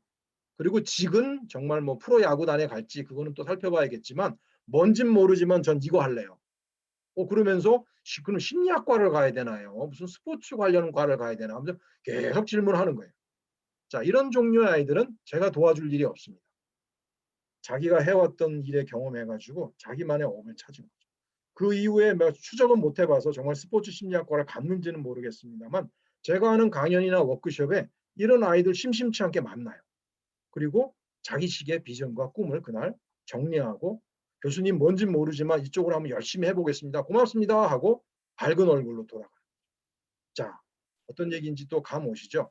고교 학점제를 포함해서 앞으로 미래 학교에서 우리가 해야 될 가장 중요한 일 중에 하나, 자기만의 아이만의 꿈과 비전을 더 구체화하는 그 미래 설계, 진로 설계를 할 수 있도록 우리가 코치 역할을 해주는 거예요. 우리가 모든 정보를 다 줄 수도 없습니다. 우리가 밥 먹여줄 수 없어요. 그러나 이런 대화 간단한 거 해주고 아이의 얘기 귀 기울여주고 아이의 입장에서 소박한 제안을 했는데 이렇게 어떤 날은 야구방망이로 두들겨 맞았다고 얘기하는 식의 아이들도 만나고 그런 엄마들도 많답니다. 자, 이거를 보면은 우리 아이들의 새로운 가능성을 많이 발견하고요. 제로 여러분들이 지금 그린 스마트 혁신학교 지향하는 과정에서도 이런 일이 이루어진다면은 얼마나 좋을까? 자, 이런 생각을 해봅니다.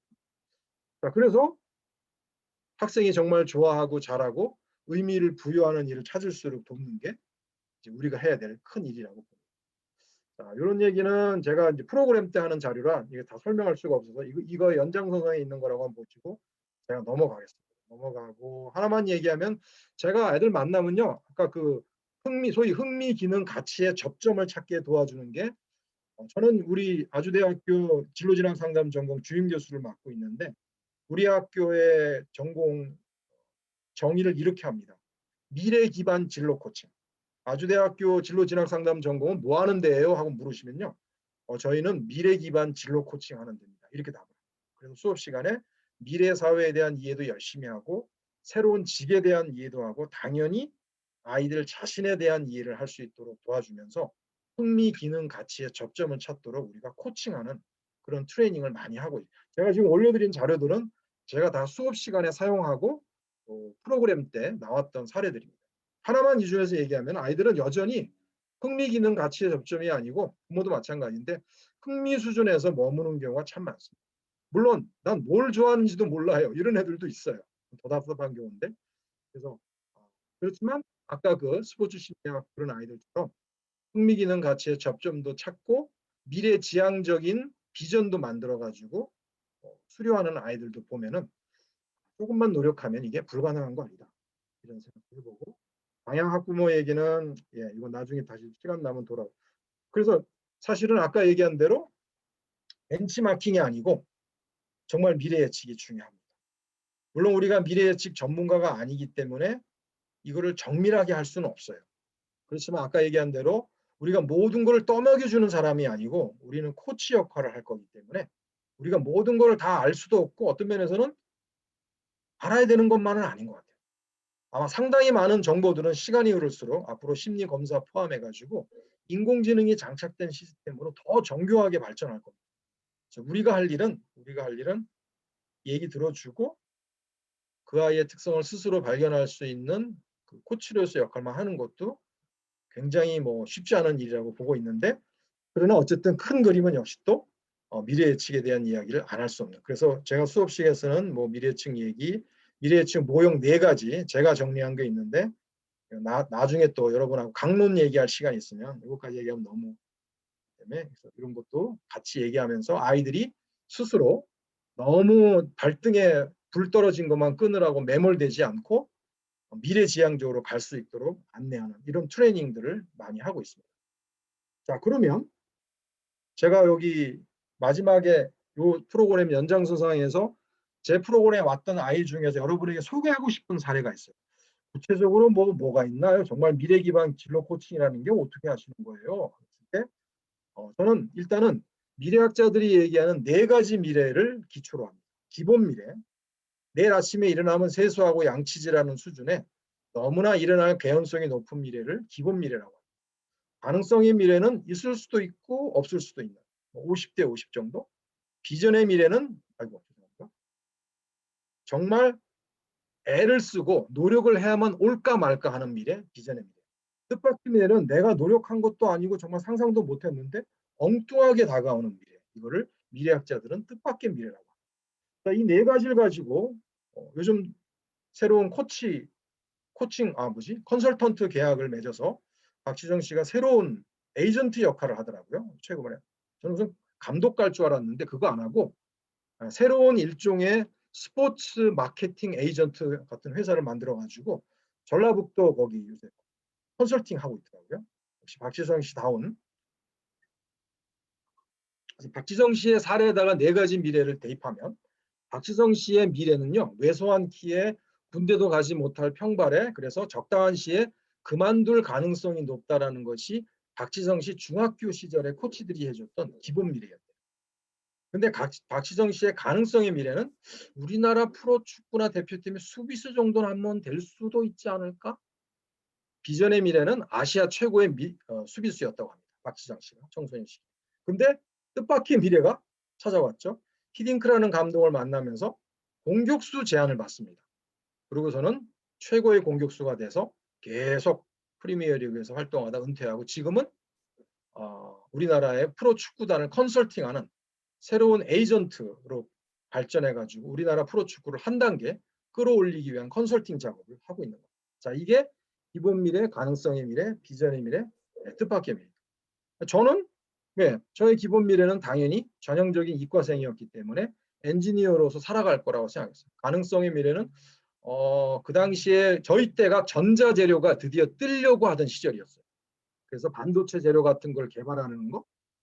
비전의 미래는 아마도 제가 국내에 계속 있었다면은 제 친구들이 저보고 같이 카이스트 박사과정 가자고 그 중에 한 명은 실제로 갔어요. 우리나라를 대표하는 반도체 전문가가 됐는데 아마 아시아 최고의 반도체 재료 전문가가 되지 않았을까.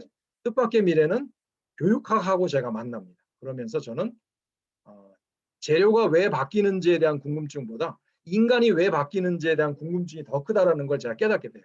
그러면서 계속 공부해서 교육학 박사가 되고 저는 졸업하고 미국 대학에서 한 4년간 근무를 했었어요. 그때 이제 많은 학교도 방문하고 또 미국을 대표하는 혁신 학교들도 방문할 기회도 많고 그거를 또 들여다볼 기회가 있었는데 그 이후에 또 다른 일본, 뉴질랜드 이런 데도 방문도 하고 어쩌고 저쩌고 하면서 지금 여기까지 왔습니다.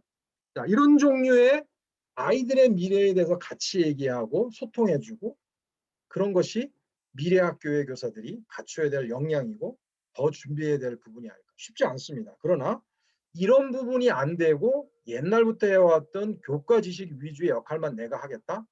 그거는 미래 학교에서 계속 수용되기는 쉽지 않을 가능성이 높다고 감히 말씀을 드립니다. 그래서 그런가요? 이번에 우리 아주대학교 진로진학 상담에 현직 교사만 잘 아시죠? 현직 교사만 지원할 수 있고 그 현직 교사들에게만 석사과정을 마치면은 진로진학 상담 2급 자격증을 주게 돼 있습니다. 자, 그런데 우리 TO가 한 15명에서 20명밖에 안 돼요, 한 학기에. 근데 이번에 역대급으로 지원하셨어요. 120명 가까이 지원하셔가지고 거의 경쟁률 한 7대1, 8대1이 돼가지고 아니 현직 교사들이 왜 이렇게 진로진학 상담에 많이 전공에 지원하지? 깜짝 놀랐는데 제가 말씀드린 이런 맥락하고 크게 다르지 않을 거라고 저는 추정합니다. 특히 중등학교 같은 경우는 고교 학점제가 본격적으로 하다 보니까 이제는 남아있는 한 20년 가까이 내 교직 생활을 진로 코치로서의 역량을 키우지 않고서는 학교 혁신, 미래교육, 미래학교 안에서 내가 가기는 뭔가 스무드하지 않을 것 같다.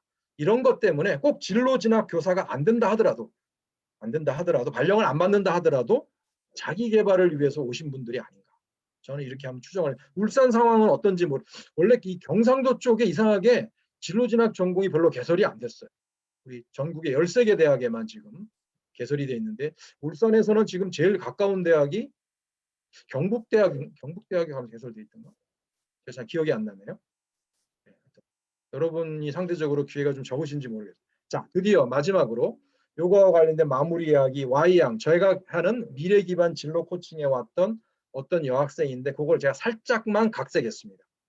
학생의 흥미 검사 결과 주로 서비스 분야와 숙련직에 흥미가 많고 적성은 대인관계와 언어 능력에 가치는 사회적 인정 이런 거를 추구하는 학생이었는데 성적은 중위권이었고 가정 환경은 상당히 좋지 않아서 부모님들도 빨리 고등학교 졸업하고 취직하든지 아니면 2년제 대학 전문대학만 나와가지고 빨리 취직했으면 하는 거를 원하시는 본인도 그렇게 수용하고 있는 그런 평범한 뭐 중산층이라고 보기 어려운 중에 더 좀 아래에 있는 사회 경제적인 거로만 보면 그런 학생이었어요.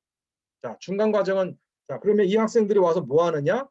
제가 처음에 얘기했던 미래 사회에 대한 이해와 마음을 열 수 있도록 사례도 제시해주고 이런 워크시트도 많아요. 같이 작성해보는 것도 있고 학생들끼리 토론도 시키고 어쩌고 저쩌고. 그다음에 심리검사 결과는 다 가져오라 그러고 이미 보통 다 갖고 있으니까 그거 가지고 저런 미래 시나리오 만드는 연습도 시키고 등등등.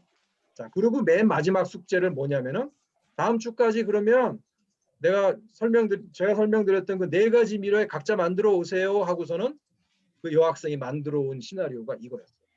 아, 교수님 저는요 고등학교 졸업하고 빨리 2년제 대학 관광과 가서 졸업해서 여행사 취업하는 게 저의 기본 미래입니다. 저도 원하고요. 엄마도 원하고요. 빨리 직장생활 하고 싶어요. 가능성의 미래는 제가 그렇게 공부를 꼭 못하는 것도 아니고 공부 쪽 관심도 있어서요. 안정된 직업도 얻고 싶으니까 관광공사 같은 이런 공무원 쪽, 관광 쪽인데 공무원 하는 거 한번 생각해 볼 수 있어요. 비전의 미래는 아시아 여행 전문가, 국제 컨벤션 전문가가 돼보는 건 어떨까요? 이렇게 이제 3가지를 발표했어요.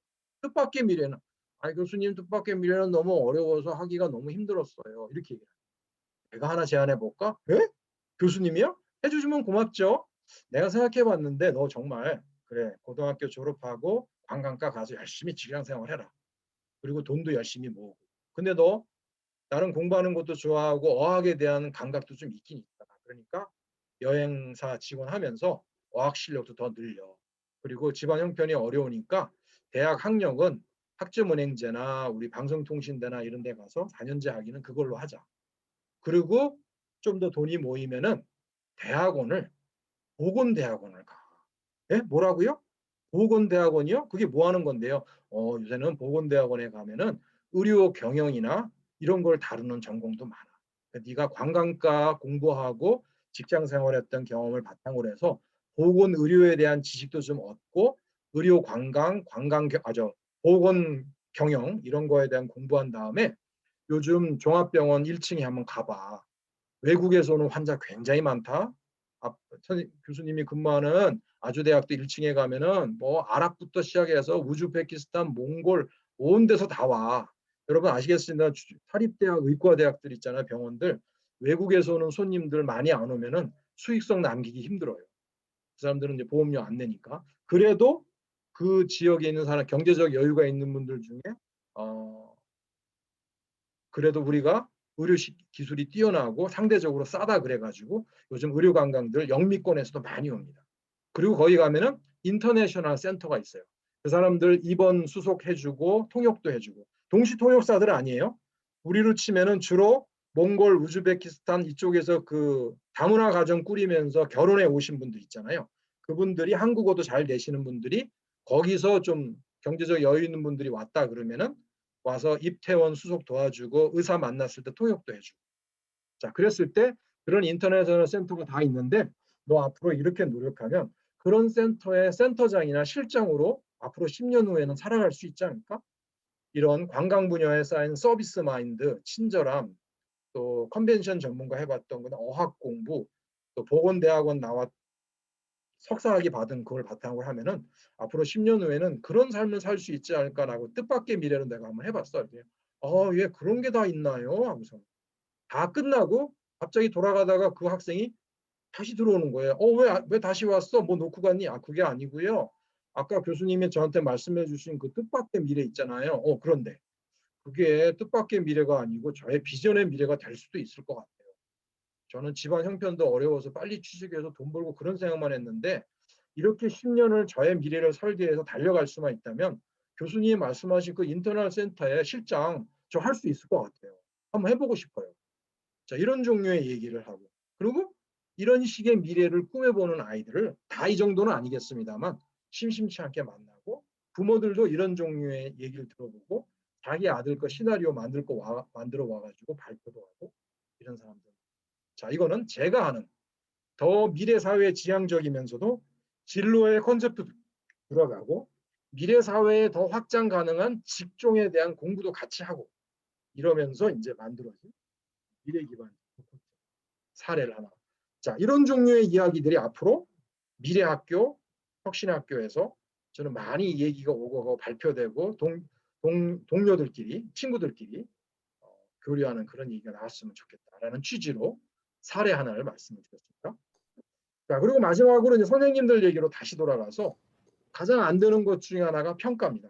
특히 대학 입시하고 연동해서. 그래서 이거 제가 17번 문항의 3번도 답이지요. 자, 이런 전화나 오는 만약에 그런 상황이라면 이건 우울하다고 봐야겠죠.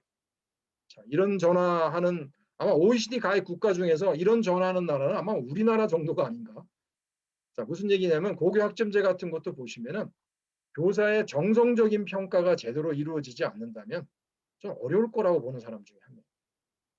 맨날 객관적인 증거만 내놓으라 그러고 특히 학부모들이 그게 우리의 미래를 갉아먹는 중요한 요소라는 사실을 이해를 못 하시는 거예요. 자, 그래서 아까 박지성에게 뜻밖의 미래를 제공했던 히딩크처럼 아마 우리의 역할은 또 그런 역할을 앞으로 해야 되지 않을까. 꼭 지식을 공유하고 전달하는 그런 옛날 전통적인 기능이 아니라 그 아이의 흥미와 기능의 접점을 간파하면서 그 아이의 미래지향적인 새로운 활로에 대해서 이렇게 한번 제안도 해볼 수 있는, 그게 아마 우리가 더 미래 학교 속에서 해야 될 일이 아닌가 이런 생각을 해봅니다. 저에게도 그런 사람이 한 명 있어요. 오른쪽에 사진 보이시나요? 저 아니에요. 가분 혹시 교수님이냐고.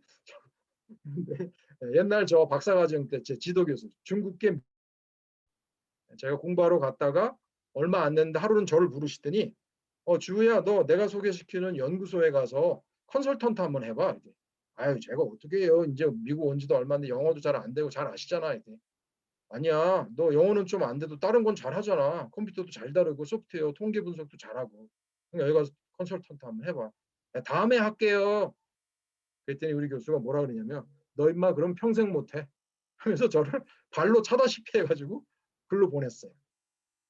자, 히딩크 얘기 아까 제가 깊이는 못 드렸습니다만 박지성한테 얘기했을 때 박지성이 다 손사래를 치면서 거절했대요. 근데 히딩크가 이래요. 지성아 내가 잘 알아. 네가 초등학교 때부터 수비수만 해왔다는 거. 근데 내가 볼 때 너는 공격수도 잘할 것 같아. 내일 한번 뛰어봐. 우리 지도교수 주우야 너 영어 못하는 거 내가 잘 알아. 근데 너 이런 건 잘하잖아. 그러니까 한번 해봐. 자, 이런 종류의 제안을 할 수 있는 사람이 과연 어디에 있을까요? 우리 주변에. 우리 부모들이 하고 있을까요, 지금? 저는 미래 학교의 비전 측면에서 봤을 때 이거야말로 인공지능도 못하고 우리 선생님들이 해줘야 되는 얘기가 아닌가. 또 그런 얘기를 할 수 있는 환경으로 우리가 바뀔 수만 있다면 그게 바로 미래 학교로 가고 지금 말하는 고교 학점제가 됐건 제가 뉴질랜드 여러 학교에서 봤던 좀 좋아 보이는 면 중에 한 가지 그런 모습들 등등등이 우리에게도 열매가 맺어지지 않을까. 공간 혁신과도. 그래서 이거는 뭐 참고 얘기인데 독일은 초등학교 4년간 담임 선생님이 바뀌지 않는 데입니다. 저도 몇 년 전에 독일에서 오래 살다 온 분하고 이 얘기를 다시 한번 확인했는데 4년 동안 관찰한 담임 선생님의 메모를 갖고 전국 단위에서 실시된 적성 검사를 가지고 부모하고 상담을 해서 우리가 말하는 흔히 인문계 고등학교 김나지움이라 그랬죠. 그쪽으로 가서 대학으로 갈 건지 아니면 흔히 말하는 이제 기술 학교죠. 소위 말하는 마이스터가 나중에 될 거라는 전제하에서 그런 학교로 갈지를 초등학교 4학년이 끝나고 나면 결정을 해요. 그러니까 독일은 참 이 동유럽 문화는 너무 일찍 결정해서 또 문제이긴 한데 어쨌든 이 사람들은 또 여기에 맞춰 살아왔는데 중요한 것은 담임 선생님이 그 추천을 하잖아요. 많이 줄어가지고 지금은 많이 줄어서 중산층 부모들의 70%가 그걸 받아들인대요. 옛날에는 거의 뭐 90% 이상이 초등학교 선생님이 어머 철수 어머님 아유 철수가 공부머리 아닌 건 아시죠? 하면서 김나지움 쪽은 아닌 것 같고요. 내가 지켜보니까 철수는 빵 만들고 이런 쪽에 굉장히 감각도 있고 좋아하고 있는데 빵 마이스터 쪽 되는 그쪽 학교로 가는 건 어떨까요? 그랬을 때 여전히 지금도 70%의 부모들이 이걸 받아들인다는 게 참 놀라운 사실이죠. 만약에 이런 얘기를 우리나라에서 하면 어떻게 될까요? 김나지움은 아닌 것 같고요. 마이스터 되는 그쪽 실업계 중학교로 가는 게 어떨까요? 아마도 제 짐작이 맞으면 멱살을 잡으면서 빵 니나 많이 구워라 하면서 아마 멱살이 안 잡히면 다행이 아닐까. 제가 이렇게 우스갯소리로 얘기하면 그런 겁니다. 자, 이런 얘기 독일의 얘기를 우리한테 받아들이자거나 받아들일 수도 없습니다. 사회문화적인 배경. 그러나 교사가 하는 오랜 기간 관찰에 있게간 정성적인 평가를 부모들이 신뢰하고 받아들인다는 것만큼은 참 지금 생각해도 너무 가슴에 와닿고, 우리나라는 왜 이게 이렇게 안 될까? 그래서 저는 참고로 이게 되는 나라 선진국, 이게 안 되는 나라 후진국. 저는 그렇게 분류합니다. 자, 선생님들이 4년간이나 관찰하고 주는 그 말에 진정성이 없을까요? 전문성이 없을까요? 괜히 해보는 얘기나 할까요? 전혀 아니겠죠. 정말 아이를 사랑하고 아이의 미래를 바라보는 관점에서 경험을 살려서 미래지향적으로 하는 얘기일 텐데, 그 얘기를 만약에 들어주지 않는 부모가 절대 다수다. 그 나라의 미래는 어둡다고 봐야겠죠. 자, 그러면 우리가 지향하는 미래 학교, 혁신의 학교 뭐냐? 예. 이런 얘기가 오고 가고 그런 얘기를 들어주려고 하는 마음이 있는 학교가 전 미래 학교라고 보는데, 자, 그런 학교를 만들기는 더 어렵겠죠. 그러나 그걸 향해서 가야 된다라고 여러분 더 믿고 의지하신다면 우리가 글로 가야죠. 그런 걸 해야 정말 무슨 변화가 올 거라고 보는데, 지금은 다 사교육 기관에 가가지고 학원 원장 말이나 들으려고 이런 분위기가 너무 팽배해서, 그런 면에서만 보면, 적어도 그런 면에서 보면 대한민국의 교육과 미래는 좀 어두워 보인다라는 생각을 말을 안 할 수가 있습니다. 자, 이제 제 얘기를 마무리해야 될 시간으로 가까이 가고 있습니다. 마지막으로 여러분들 아마 아시는 분도 계실 텐데, 인천에 외국에서 대학이 어쨌든 캠퍼스를 4군데나 만들었어요. 4군데에서. 뉴욕 주립대, 유타대, 조지 메이슨대, 겐트대. 겐트 대학교는 벨기에 대학이고 나머지 3개는 미국 대학입니다. 자, 이미 제일 먼저 들어온 뉴욕 주립대는 이미 들어온 지가 지금 6년인가 7년이 됐어요. 졸업생도 벌써 여러 해 배출했죠. 자, 여러분 이거 딱 보는 순간 뭔가 오늘 제가 말씀드린 강의의 흐름으로 보면은 뭐 하나 느낌 안 옵니까? 이 대학들은 다 미국과 벨기에뿐만 아니라 전 세계적으로 보셔도 경쟁력이 있는 대학들입니다. 왜 이 대학들이 이 시기에 인천에다가 글로벌 캠퍼스를 만들었을까요? 단순히 등록금 좀 벌려고 만들지는 않았을 겁니다.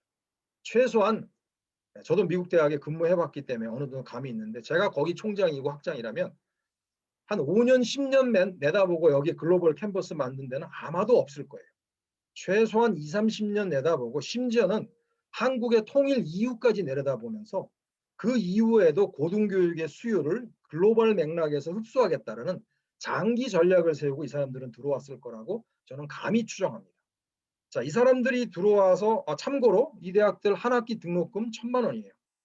자, 서울에 있는 대학들보다 거의 한 2배쯤 되겠다. 이제는 2배까지는 안 되나? 학교에 따라 사립대학은 뭐 7, 800만 하는 데도 많으니까 뭐 아예 많이 비싸다고만 얘기할 수도 없어요. 자, 사교육비 내는 거 생각하면은 이 정도 등록금 낼 수 있는, 누구에게는 또 굉장히 비싼 금액이지만은 아마 이 정도는 한국의 중산층들 낼 사람들 많다고 판단하고 들어왔겠죠. 뿐만 아니라 중국, 홍콩, 싱가포르, 말레이시아 이쪽에 있는 아시아권 아이들도 아마 빨아들일 중장기 계획을 갖고 들어왔을 거라고 저는 추정합니다. 자, 무슨 얘기냐? 앞으로 그놈의 지겹게 얘기하는 대학 입시라는 것도 많이 바뀌고 바뀔 수밖에 없다는 상징적인 사건이라고 저는 봅니다. 어제 영국의 유명한 고등교육기관 평가에서 발표했는데, 우리나라 대학들 순위 대부분 더 떨어졌어요. 자, 저도 한국의 사립대학에 근무하고 있는 교수 중에 한 명인데, 죄송합니다. 누워서 침 뱉는 얘기인데 우리나라 고등교육의 경쟁력 저는 높게 안 봅니다. 아주 낮게 봐요. 죄송합니다. 서울 시내에 있는 상당수의 대학도. 그래서 저는 강의 가서 누가 인서울 얘기하면 아유 제발 그놈은 인서울 좀 버리세요. 서울에 있는 대학이라고 뭐가 나을까요? 심지어는 이렇게까지도 얘기합니다. 이렇게까지. 자, 제가 여기서 약간 듣기에 따라서는 정치적인 발언이라고 얘기하실지 모르겠는데, 여러분이 계시는 곳에 있는 그 울산대학은 국내에서 일반 수도권에 살고 있는 부모들의 귀에는知명도가 떨어질지 어떨지는 모르겠는데, 그 고등교육기관 평가에서 발표한 지표로 보면은 굉장히 상위 랭킹에 있어요. 자, 그러면 서울에 있는 옛날에 제가 대학 가던 시절에 그 대학 간 합격한 부모가 있는데 거기하고 울산대학에도 합격했어. 자, 그럼 어디로 보낼까요? 서울에 있는 그 제가 볼 때는 저 뭐 세계 한 2,000등쯤 하는 그 학교에 보낼까요? 아니면은 그래도 세계 한 5, 600위 정도로 이번에 나온 것 같은데 울산대학에 보낼까요? 자, 제가 바보 같은 질문하고 있는 건가요? 자, 무슨 얘기인지 아시죠? 자, 이런 걸 보시더라도 지금 당장은 제가 대학 가던 80년식의 고등교육기관에 대한 이미지는 바뀐 게 없습니다. 자, 그러나 6년, 7년 전에 이 4개의 대학이 들어오고 지금 전 세계적인 고등교육기관이 발표하는 랭킹을 보시면은 한 10년 정도 지나면 아주 빨리 안 바뀔지는 모르지만 고등교육기관의 대학들의 역할과 위상 기능도 많이 바뀔 수밖에 없고, 그리고 아까 제가 말씀드린 구글에 근무하는 이준영 씨의 얘기까지 들어보시면은 이제는 진짜 국내에 있는 대학에만 목맬 이유도 없고, 저는 유학가라고 하는 얘기 아닙니다. 정말 전망도 넓히고 필요하면은 이건 정말 가외 얘기인데 방금 즉흥적으로 올라왔는데 울산 이 광역시 교육청하고 울산대학하고 협약을 맺어가지고 새로운 전형이라도 만들어 보세요. 이런 미래 학교에서 교육과정을 잘 준수해가지고 성장해가지고 선생님들이 추천을 해주는 미래 학교 전형이라는 걸 만들어서 이런 아이들은 수능 점수 1.2점에 1위 1비하지 말고 울산대학에서 과감하게 뽑아줘라. 아마 이런 정도 수준까지 아마 돼야 이 미래 학교의 열매가 맺히지 않을까. 고등교육기관과의 연계 없이 뿌리를 내리기는 쉽지 않을 겁니다. 자, 그런 측면에서 인천에 왜 이런 세계적인 수준의 대학이 4개나 들어왔을까? 이렇게 한번 질문을 해보시면 그러게 우리 아이들이 성인이 됐을 때는 뭔가 좀 달라져 있을 것도 같다. 국내의 기억 속에 있는 그놈의 4년제 대학들은 이미 경쟁력을 많이 잃었다고 봐야겠구나. 이렇게 보시는 게 더 냉정한 판단이시지 않을까. 참고하시라고 좀 말씀드려봅니다. 자, 그래서 미래교육의 모습, 이제까지 했던 얘기를 뭐 요약도 안 합니다. 저는 여기서부터는 제가 좀 저의 개인적인 거니까 참조만 하세요. 이미 코로나 때문에 우리가 경험했습니다만 옛날에 우리가 하던 그 등하교, 시수, 교실, 담임 이런 게 계속 지속 가능할까? 저는 지속 가능하지 않은 쪽으로 점점 갈 거라고 보는 사람 중에 한 명입니다. 아이들이 일주일에 3번만 등하교 하면 안 되나요? 그렇게 보면은 우리가 이번에 고민할 공간 혁신도 물리적 공간에 대한 혁신도 해야겠지만 우리가 맨날 얘기하고는 가상 공간에 대한 혁신에 대한 아이디어를 꺼내야 될지도 모릅니다. 거기서 더 상호작용을 더 열심히 잘 해야겠죠.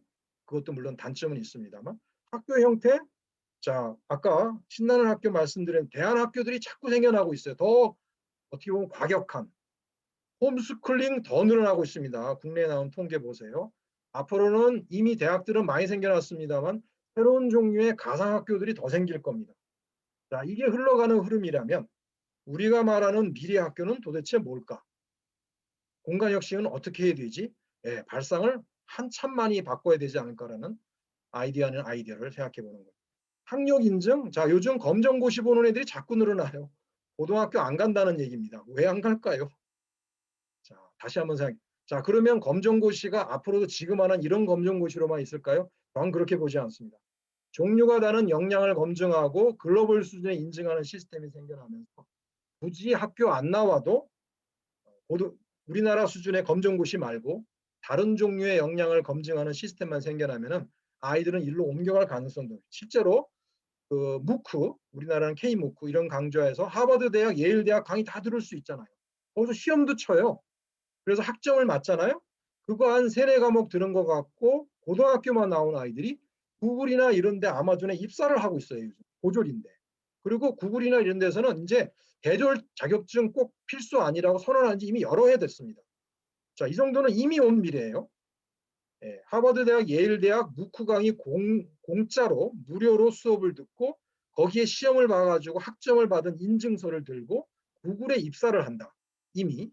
자, 이거 우리 미래 학교 어떻게 해야 될지에 대한 많은 시사점 주고 있지 않나요? 또 우리나라 대학들의 미래가 어떻게 될지도 여러분 아까 인천에 있는 4개 대학과 합쳐서 뭔가 새로운 느낌 오시지 않나요? 자, 우리가 생각했던 것보다 훨씬 빨리 과격하게 혁신이 들어와 있다는 반증이라고 봅니다. 교사와 인공지능 이건 아까 말씀드렸죠. 예, 이거는 받아들이셔야 되나? 우리가 교사가 해야 될 역할은 많이 바뀔 거고 새롭게 재정이 되겠죠. 그다음에 교사의 수요, 요것도 있습니다. 학령기 아동의 수는 줄어들고 있습니다. 그러나 저는 개인적으로 질 높은 교사에 대한 수요는 더 증가할 거라고 봅니다. 실제로 그렇고요. 자, 이렇다면은 우리 교사들의 역할은 앞으로 어디에 더 초점을 맞춰야 되고 우리 앞으로의 미래 학교는 어디에 더 주안점을 두고 또 이번에 하는 공간 혁신은 어디에 더 방점을 찍어야 될까? 자, 이런 고민 아닌 고민을 계속 해보게 됩니다. 그래서 제안은 미래 인재에 대한 비전부터 우리 동료분들과 재정리하시고 그 방향에 대해서 미래 역량에 대한 얘기를 많이 해주시고 있고 아까 학생이 흥미 기능 가치의 접점을 분석하는 거 계속 하시고 필요하면 그런 코칭 과정 뭐 이번에 우리 학교 120명이나 15명 뽑는데 지원했다고 말씀드렸습니다만 자격증 여부를 떠나서 필요하면 재교육에도 관심 기울여 보시고 교육 관련 서비스 기존의 사교육기관 요즘은 뇌과학자들 또 다양한 교구 교육을 개발하는 회사들 인공지능 시스템 만드는 회사들 많이 생겼는데 그 사람들하고 우리의 차이점이 뭐지? 차별성이 뭐지? 우리가 걔네들 이길 수 있을까? 자, 이런 차원에서 학교의 미래, 교사의 미래 한번 생각해 보시고요. 마지막으로 그런 와중에 학생의 성장과 변화를 설명하고 예측할 수 있는 그런 역량이 나에게 있다면 아까 얘기한 계속 필요로 하는 수요가 증가하는 교사가 되지 않을까. 자, 이런 얘기를 드리고 마지막으로 이런 거에 대한 정보들은 이런 데서 얻으시면 됩니다. 다 공짜고요. 몇 년 전에 여기 삼성경제연구소의 세리 포럼, 미래 예측 포럼에도 가서 제가 강연도 했는데 거기서 왜 나 불렀냐 그랬더니 교육학자들 중에서 미래 얘기하는 사람이 거의 없다는 거예요. 근데 유일하게 교수님이 그런 책을 쓰셨길래 유일한 건 아니었습니다만 저를 섭외했다 그래가지고 자, 세상은요 학교의 미래에 관심이 많습니다. 근데 학교와 저를 포함한 교육학자들은 교육의 미래에 대해서 별로 얘기를 안 해요. 당장 발등에 떨어진 불만 얘기하고 있는 거죠. 자, 이렇게 바뀌고 있다는 것을 다시 한번 말씀드리면서 다 같이 정말 새로운 출구를 향해 떠나보자고 옛날식 표현 하나 할게요. 이 연사 소리 높여 외칩니다. 이렇게 얘기하면서 제 강의를 여기서 마치겠습니다. 예, 고맙습니다. 제 얘기를 들어주셔가지고. 아, 역시 줌으로 하니까 이게 좀 강의가 하여튼 좀 항상 제한점이 있는데 오늘 제가 하고 싶은 얘기 포인트를 말씀드리고 자 이제 제가 약속드린 대로 대략 한 뭐 15, 16분 먼저 이미 뭐 질문 막 올리셨네요. 듣고 나서 올라온 질문 아니면은 그러면 이런 건 어떻게 되나요? 또는 이거에 대해서 교수님은 혹시 생각해 보신 적 없으세요? 이런 종류의 굉장히 자극적인 질문도 좋습니다. 얼마든지 저는 환영하니까 지금 제 얘기 듣고 나서 얘기를 올려주세요. 아, 여기 올리신 분이 있네요. 이런 프로그램을 모듈화해서 교육청에서 1년이 아니라 꾸준히 운영하면 좋을 것 같네요. 네, 뭐 필요하시면 연락 주시면 뭐 이미 저도 얼마 전에 수원교육지원청하고 우리 교육연구소하고 일종의 계약을 맺었어요. 이게 뭐 단기 강의로 되는 게 아니기 때문에 교사 연수 계약을 맺고 그걸 가지고 앞으로 심화 과정도 만들고 이제 그럴 와중에 있습니다. 울산교육청도 혹시 제 도움이 필요하시면 연락 주시고요. 그 다음에는 짝짝짝 수고 감사 이런 얘기는 좋은데 질문이 올라온 거는 전부 다 감사한 얘기만 올라왔네요. 질문이 올라오길 기다려요. 질문 주세요. 질문. 교수님 예, 아까 마이크로 얘기해 주세요. 좋습니다. 네, 아까 저 교수님 두 번째 강의 하실 때쯤 예, 그 선생님 두 분이서 예. 질문을 올려주셨는데요. 제가 못 봤나요? 네, 잠시만요. 제가 말씀을 드리면 예, 말씀해 주세요. 예, 선생님이 예, 아이들이 컴퓨터가 다 알려주는 세상에서 공부를 해야 하는지 예. 필요하지 않은 것 아닌지 물었을 때 예, 그 질문. 그거는 예, 비공개로 하죠. 제가 비공개로 답은 드렸어요. 근데 질문이 내용이 네, 좋으니까 뭐 공유해도 될 거. 예, 저는 그 선생님의 지적에 공감하고요. 흘러가는 트렌드 위주의 자꾸 뭐 하는 프로그램 있잖아요. 저는 요즘은 생각이 많이 바뀐 게 특히 교육청 차원에서 좀 그런데 너무 좀 민감하지 마시기를 저는 오히려 얘기를 많이 해요. 어차피 해봐야 대응하기도 힘들고요. 예를 들면 최근에 뭐 코딩 나오면 다 코딩 얘기하고 드론 나오면 다 나와서 드론 띄워야 될 것 같잖아요. 그래서 그런 거 관심은 가지지만 이 선생님이 지적하신 것처럼 더 기본 교육 부분적으로는 아날로그적인 교육에 우리가 더 충실해야 되는 거 아니냐고 질문했는데 저는 거기에 공감합니다. 그리고 제가 아까 드렸던 질문 중에 아까 제가 뉴질랜드 음악 사례를 말씀드렸는데 음악 미술이 단순히 음악 미술 뭐 기능을 넓히는 게 아니고 이런 마음을 열고 미래지향적인 통찰력을 넓히고 친구들하고 소통하고 하는 그런 맥락에서의 미래지향적인 음악 미술이었기 때문에 너무 우리는 거기에 지금 공간과 시간과 에너지를 할애를 안 하니까 그런 것도 넓혀보자. 이렇게 제가 그 선생님께 제가 답을 드렸습니다. 또 하나 질문 있었나요? 제가 못 본 거 있었나요?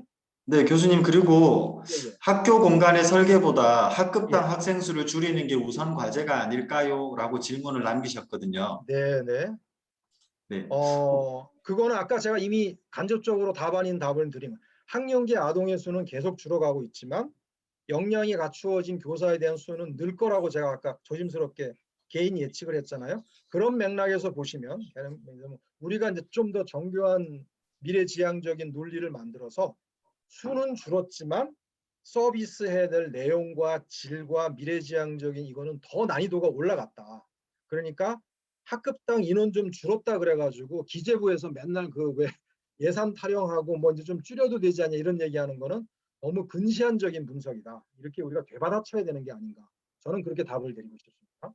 대신에 우리가 그만큼 질 높은 뭔가를 하고 있다라는 증빙은 해야 돼요. 기재부 쪽에 있는 관료들은 뭐라 그러냐면 그래서 당신들이 얘기하는 것도 이해는 하는데 그 증거를 가져와.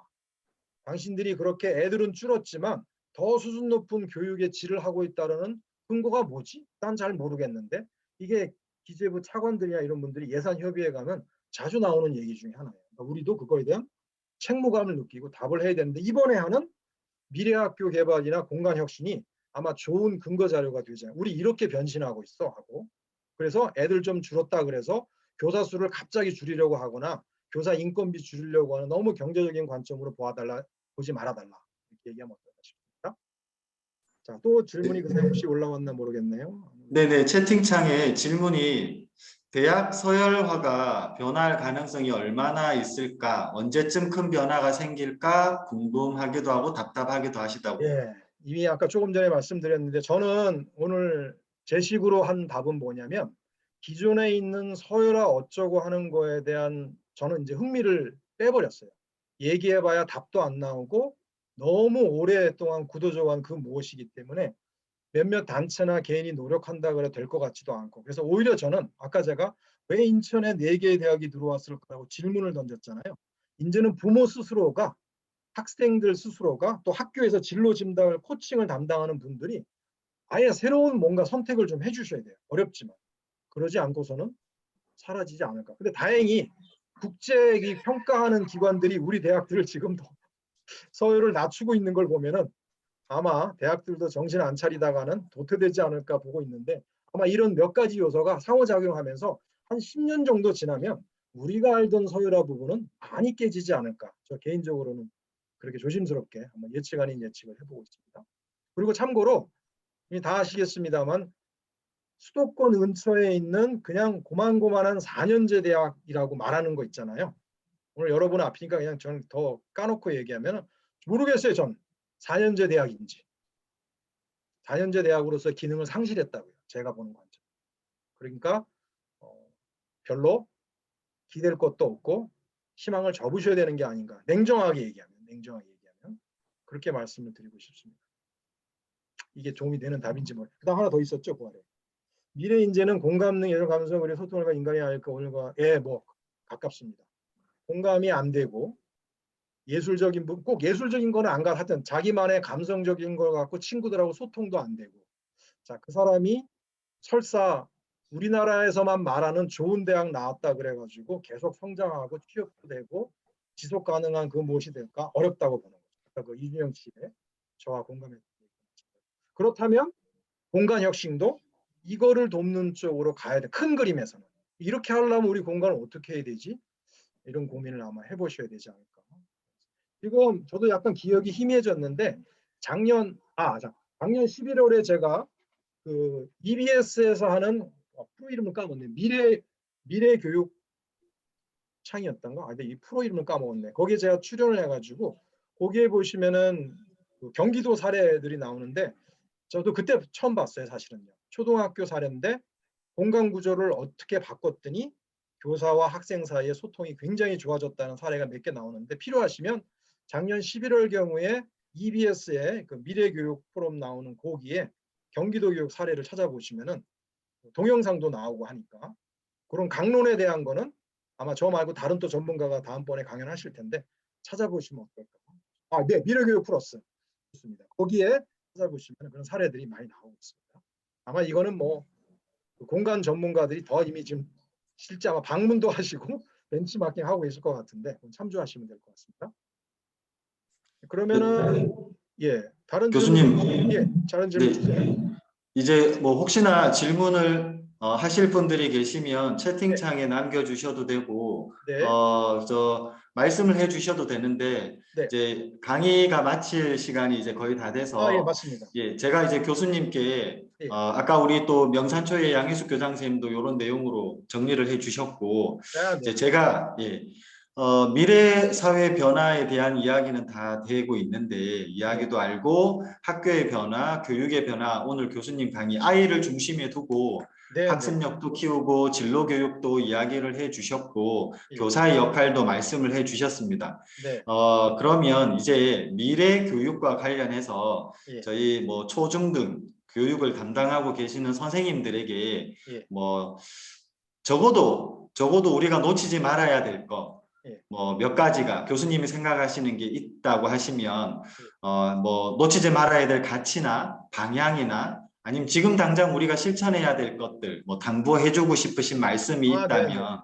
저는 이제 말씀만 해주시면 어떨까요? 알겠습니다. 우리 수업 시간에 선생님들께 제일 부탁하는 거는 미래에 대한 통찰력도 키우고 예측력을 올린다는 게 쉬운 게 아닌데 그걸 하기 위한 기본 전제는 사실은 성실한 모니터링입니다. 모니터링. 미래학자들도 만나보면요. 자기 시간의 70%를 모니터링에 사용하고 있어요. 실제로 세상이 어떻게 바뀌어가고 있는가를 담담하게 지켜보는 거죠. 그래서 쉽지 않으시겠지만 미래지향적인 이런 변화에 대한 부분을 내가 좀 꾸준히 지속적으로 모니터링 하려면 뭘 어떻게 해야 되지? 누구의 도움을 받아야 되지? 이런 관점에서 좀 관심을 한번 기울여 주십사 하는 고를 드리고요.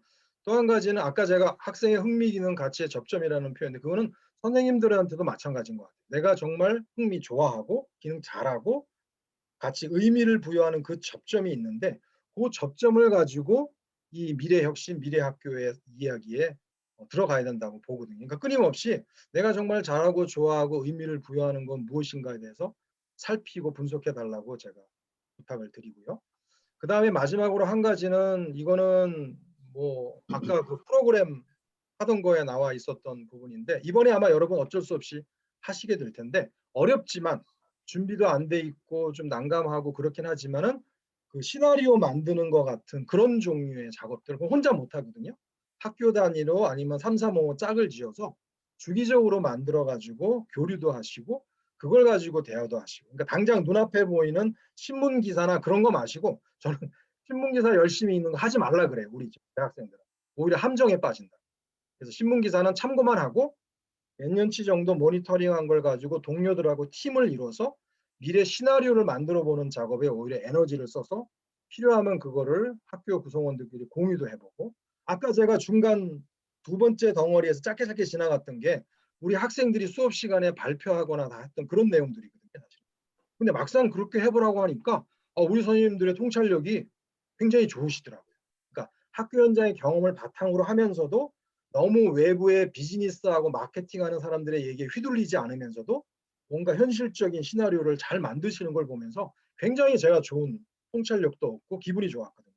그리고 세 번째, 쉽지는 않겠지만 뭐 필요하시면 언제 한번 더 저 불러주시면 그런 거 어떻게 하면 되는지 제가 선생님들하고 같이 모여서 우리 워크숍 좀 해가지고 제가 좀 그동안 쌓았던 시행착오와 노하우 전수해드리면 학교별로 그러면서 공간 혁신도 꿈꾸시고 미래 학교도 정교화시키면은 외부 사람들이 들어와서 할 수 있는 일이 아니거든요. 이게 그런 거기 때문에 제가 생각나는 대로 한 세 가지 얘기하면 이 정도 얘기하면 나머지 얘기는 아까도 누가 미리 온 질문을 보니까 혹시 오늘 질문하기 어려우셨거나 혹시 개인적인 맥락이 들어있어서 공개적으로 하기 어려우셨던 등등이 있으시면은 여기 어디죠? 우리 강의 자료 맨 앞에 가면은 여기 제 이메일이 있죠?